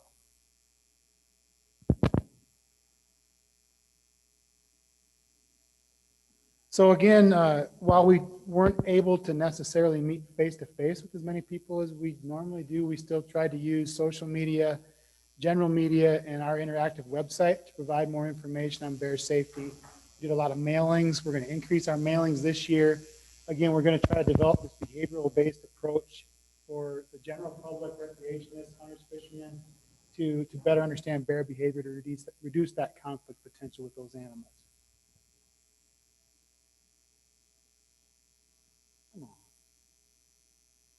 So again, we're wrapping up here. We're committed to maintaining large carnivores on the landscape. That's our job. But we also understand the dynamics between people, carnivores, and their prey species. And again, it's on an evolutionary scale, it's pretty damn new what we're dealing with grizzly bears and wolves in the last few decades. And so things are definitely changing, just as President Doobie mentioned, even with wolves. So we're still learning as well and trying to convey that information to the public as much as possible. There's always questions that the public has, so we're doing our best to answer those in a timely fashion. We will always maintain that vigilant conflict resolution program because that is a huge component of that, of maintaining the animals and human tolerance in the landscape. And I wanted to just take a second to thank Zach Turnbull. He was with us for 15 years in the large carnivore section. Many of you have met him. He's now a Buffalo district biologist over there in Commissioner Doobie's country. And just wanted to acknowledge him for undying efforts, quite honestly, over the years for us. And it's pretty dang hard to find a picture of him smiling. So we managed to find two of them. Yeah. And that's all I have for you. Any questions or comments? I mean, you guys do a wonderful job. I mean, your presentations are always wonderful. I think that not only is the department lucky to have your section and your employees, but the people of Wyoming are very darn lucky to have you guys around. Mr. President, I have a question for Dan. Dan, you and Brian, I always really enjoy your presentations. But for clarification, at one point, did you say that the female grizzly population was growing 5% annually? No. Or is that was over time? That's the mortality rate. The mortality rate is So 5%. it's 5% or less annually, which is indicative of a growing population. Okay, yeah, thank you. We've seen I think what's going to be interesting, and that's something we're working on right now, is we're evaluating the current growth rate of the population. I think with our more accurate estimates, I think we're going to see a little higher growth rate than we've been reporting for the last several years. But we still, I mean, if you saw those two slides that had the slide with the trajectory on the bottom flattened. The trajectory on the top, which is more accurate, was more steadily increasing. It's still going up. We're saturated in suitable habitat now, so you can't continue to increase, but I don't think we've seen that flattening out until more recently, if that. Okay. Any comments from the public? Audience? Any questions? Okay, thank you very much, Thank you. Sam. Appreciate it. Mr. King?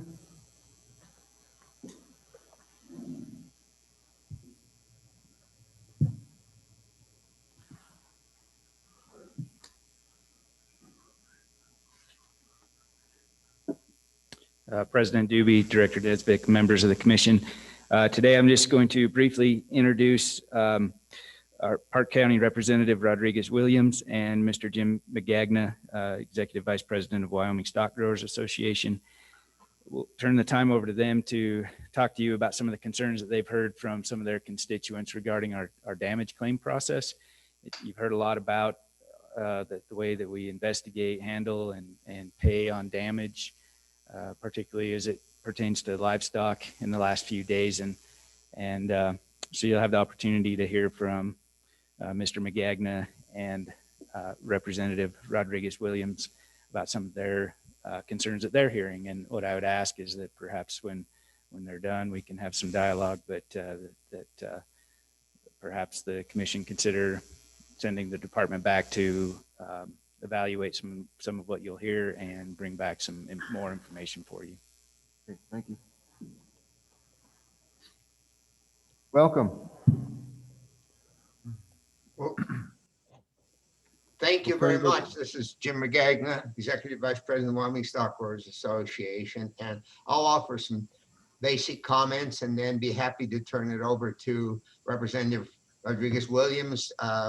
She's had significant conversation with some of her constituents in the Cody area with regards to the losses they've experienced. But the issue that brought this to the table, first I would say that I appreciated the earlier presentation about the carnivore program and the way that the department and commission has worked with the landowner community. I think it's been exemplary, and and we certainly have been very comfortable with it.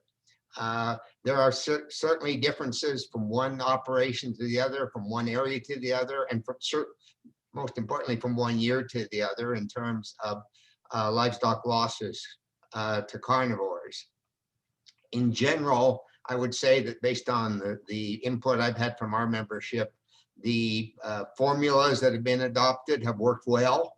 It has been quite some time since those formulas were adopted, and certainly would not be inappropriate to take another look at them in a light of what's been happened in more recent years as we've seen growths in populations, particularly of grizzly bears. But in general, I think our people have been satisfied with them.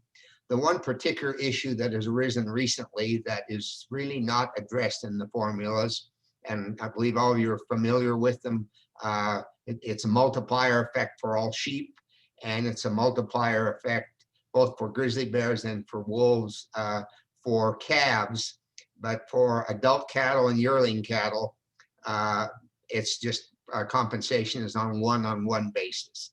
And we've been hearing some feedback from some of our producers with yearlings in particular, that they're suffering losses that are exceeding that 1-to-1 ratio that for each confirmed loss you're paid for one animal. And I think there are a number of factors there. One is that as some people are running just bands of yearlings or herds of yearlings up on some of these higher ranges, yearling cattle behave quite differently from mature cows. And mature adult cows with calves, when they're threatened by a bear or grizzly bear, they tend to come together. Yearlings, like I guess most teenagers would be, tend to take off and run or move around a lot. And so when a member of a herd of yearlings is killed by a wolf or by a grizzly bear, it's somewhat more difficult to discover other members of that herd that might also have been killed simply because they've moved around more, run through the timbered areas and things like that. So the issue that we're bringing before you today is the need to perhaps consider a compensation ratio for grizzly bears and wolves for yearling cattle that would be somewhat higher than the strictly 1-on-1 ratio for adult cows that is being used today. And I would have to say, as I sit here today, I have reached out and visited with a number of our members about what that might be, what their experiences are, both over in the Upper Green area with the Upper Green River Cattle Association, which represents a number of ranchers over there, and with a couple of members in the Cody Matitsi area. I don't think today that I'm prepared to suggest an actual number to you.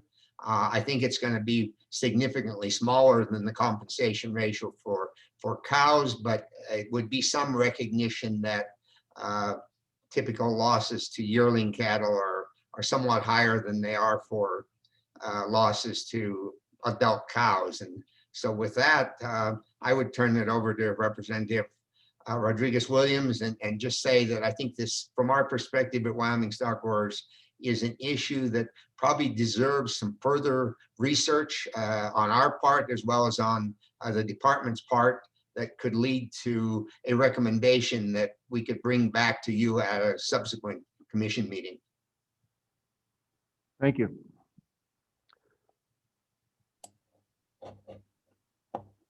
Representative Rodriguez-Williams. Thank you. Thank you, Mr. King, for the introduction, and good morning, members of the commission and Director Nesvik. I'm Rachel Rodriguez-Williams. I am the representative for House District 50, which oversees the area of East Cody, Clark, Crandall, Ralston, and specific areas of Powell, such as Hart Mountain and the Willwood area. I appreciate the opportunity to provide input on the damage claim process and share with you some of the concerns of my constituents that I've heard since elected. Ranchers in Park County run operations in one of the most difficult areas of the Western United States, and unfortunately they have to suffer extra losses from bears and wolves in these areas. Our producers are a long distance from the central plains of the United States of America, where the majority of feedlots are located. And the feedlots often pay less for cattle raised from cattle raised in this area, as they have to freight them farther. Our producers have so many other higher costs than other yearling producers in the U.S. That it's hard to stay competitive when they also have to deal with the factor of death loss. In regards to specifically the yearling producers, it's difficult for them to run cattle in the mountainous trophy zone areas. The history was that cow-calf pairs were mainly run in trophy mountainous difficult areas. And so believe that when the regulations were originally written, yearling producers, as mentioned before, were not considered. The bears and the wolves in these areas run them around, causing stress on herds, which in return causes them not to gain as much weight. And of course, the weight that they gain is value for our producers, and that is how they make a profit. A change would make yearling operations in Park County and Teton County and trophy zones competitive with other yearling operations in the county. I've had the opportunity to collaborate with about a handful of other representatives in the House of Representatives this past month to discuss this topic in particular. And most that I've talked with do agree that with my producers that there's an expressing concern that yearlings are becoming an increasingly concerning class of livestock that can be killed by grizzlies and wolves and potentially never found. And so today I come before you asking for your respectful consideration to consider adopting a multiplier for yearlings, as it is a growing trend to run them in trophy zones. Thank you. Right off the bat, is there any questions for Representative Rodriguez-Williams or Mr. Magagna? Rick? What is our statutory authority regarding adjusting or changing our damage control process, specifically related to yearlings? Sure. President Doobie, Director Nesbitt, members of the commission. So by regulation, the commission does have the ability to adjust the way in which you pay on livestock claims. And just as a quick refresher, earlier in the week, you heard Scott Edberg talk about multipliers for livestock losses. And I'll just quickly run through this because I'm sure some of that was lost in the flood of information you received. But in areas that are occupied by grizzly bears, the department will pay a multiplier of 3.5%, the value of the confirmed losses for sheep and calves. And as you've heard from Mr. Magagna and Representative Rodriguez-Williams, the concern that they've heard is that for yearlings, the department only pays just for confirmed losses on yearlings. And so that's a sticking point of contention. If you so desired to make any adjustments in there, that's certainly within your purview in regulation to do so. All right, so that would not require legislative authority, and we already have that. Correct. One quick point of clarification, Rick just misspoke. So 3.5 times the number of confirmed calves, not 3.5%. Oh, That's a really important difference. Okay. Because I just wrote that down and I was thinking about that. Okay.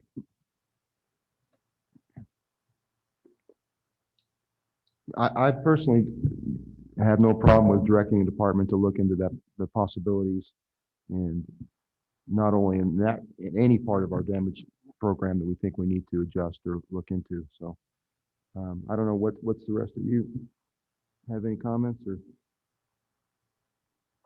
I would just agree, Mr. President, that, I think that we should look into it. And I think that the two guests make a very valid point on the stress induced into yearlings specifically is really a tangible loss for those producers. So I think we should look at some form of reevaluating those losses for those age classes of animals.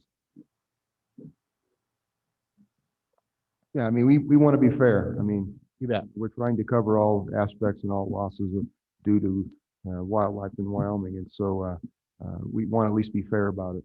So I have no problem if the rest of you agree to direct the department to look into the possibilities of adjusting our program regarding yearlings. And Mr. President, if it's your desire, we'll commit to a timeline of like the November commission meeting to be able to come back with some solid information. This wouldn't affect this year's grazing season, but it would affect the following year's grazing season if the commission did decide there was something that they wanted to adjust. Does that sound reasonable? Yeah. I don't believe we need a motion for that. I think we just have No. a directive to the department to do so. And I did also want to mention, that while the commission has the authority to address this on their own, the legislature certainly does as well. And I really appreciate the fact that Jim and Representative Rodriguez Williams were willing to come to the commission and talk with the commission about this and not try to do it through legislative action, because it really, the abilities to really study this and understand it, because you deal with it all the time, you review claims and appeals and the abilities of the commission. I think the commission is better suited to deal with this. So thank you, Jim and Representative Rodriguez Williams for approaching it in this manner. I really appreciate that. Yes, thank you. Any more comments or questions? Any comments from the public? Anyone in attendance? Thank you. Thank you very much for attending. Thank you. Thank you. Okay, I think the final thing I have on the agenda is Mr. Brimmeyer.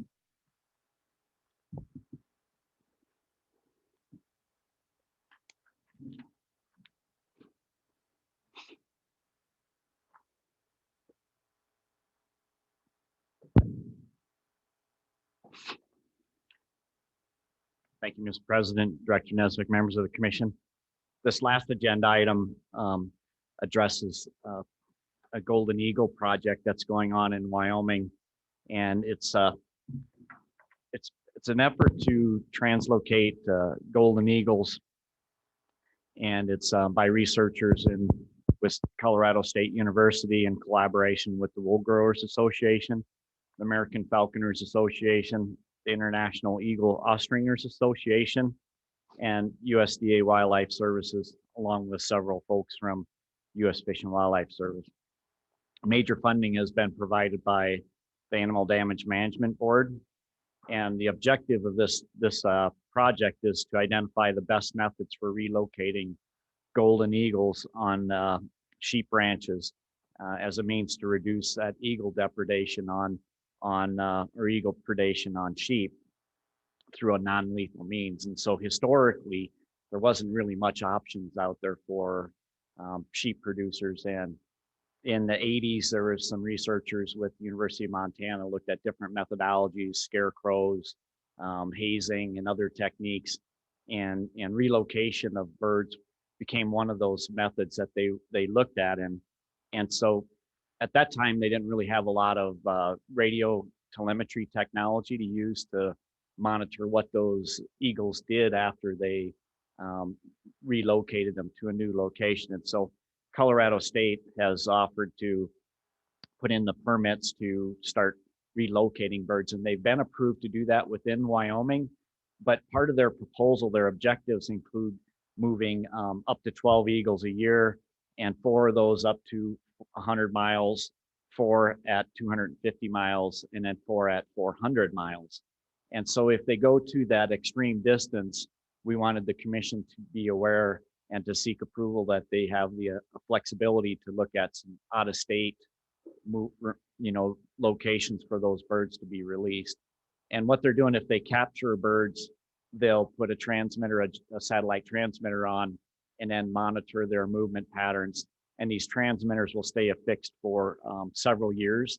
And then the way they're affixed on the bird will actually just the material will break down over a couple of years, and that transmitter will fall off. So the birds won't be carrying them for their entire life. The permits are all in place, and for the National Banding Lab, our Chapter 33, and the researchers have been working with State Land Board for potential sites to release on their lands. They're handling in accordance with the guidelines that are for use of birds in wildlife research. And at this point, they're trapping, but they're only going to handle immature birds because the nesting season is right now. And so if they get mature birds, they're released on site, but the immature birds will get a transmitter, and then they'll go ahead and try and move them to those distances that I discussed. They've been working with several wildlife refuges, the Nature Conservancy lands, and again, the State Land Board. But one other place that they're looking at is the Fort Belknap Indian Reservation in Montana. And if you recall, last year, the commission approved translocation or the transplanting of swift foxes from Wyoming to the Fort Belknap Reservation. And so this effort is just to inform you of this and then ask for permission to let them take a few birds out of state. And again, it's a pretty good collaborative effort. Takes a lot of takes into consideration some of our stakeholders, and we think it's a good project. So Thanks, Doug. So this is the one of a kind? I mean, it's not been done before? The proposal is, this is the first year of a 3-year study, and they've been funded through ADMB. And so they'll move forward for 3 years and up to 12 birds a year. And the effort for trapping right now is in the first part of the year, and then they'll come back in the fall and try and do another 3 months of trapping in several locations around the state. That'd be interesting to see how this plays out. I know they had a program out east of KC last year, the year before, where they were having falconers trying to trap eagles and then using them as in their falconry. Yeah, and so CSU, and I think the researcher may be on the phone with us this morning, but they're working closely with falconers from Montana and a few other places. And then there's a retired Fish and Wildlife Service falconer in Laramie that's helping with a lot of the trapping. And it's pretty neat collaboration, and really it provides some relief to those landowners that are experiencing some lamb damage from golden eagles. And in the past, they just anecdotally knew that eagles were coming back, and this kind of helps to quantify that. And the researchers are evaluating those release sites across Wyoming and into Montana for high prey base, so places where there's a ton of prairie dogs and a high number of rabbit populations. And what the idea is if they can take these eagles from get a little bit of an aversive condition to them when they're on a sheep site, and then put them into a place where there's abundant prey, and then evaluate if they can stay or if they just migrate back to cause the same level of damage they were before. Very interesting. Any questions or comments from the commission? Are there any public comments? Anyone in the audience? I guess I would entertain a motion. I would move to approve the proposal to relocate golden eagles as outlined by the Game Department.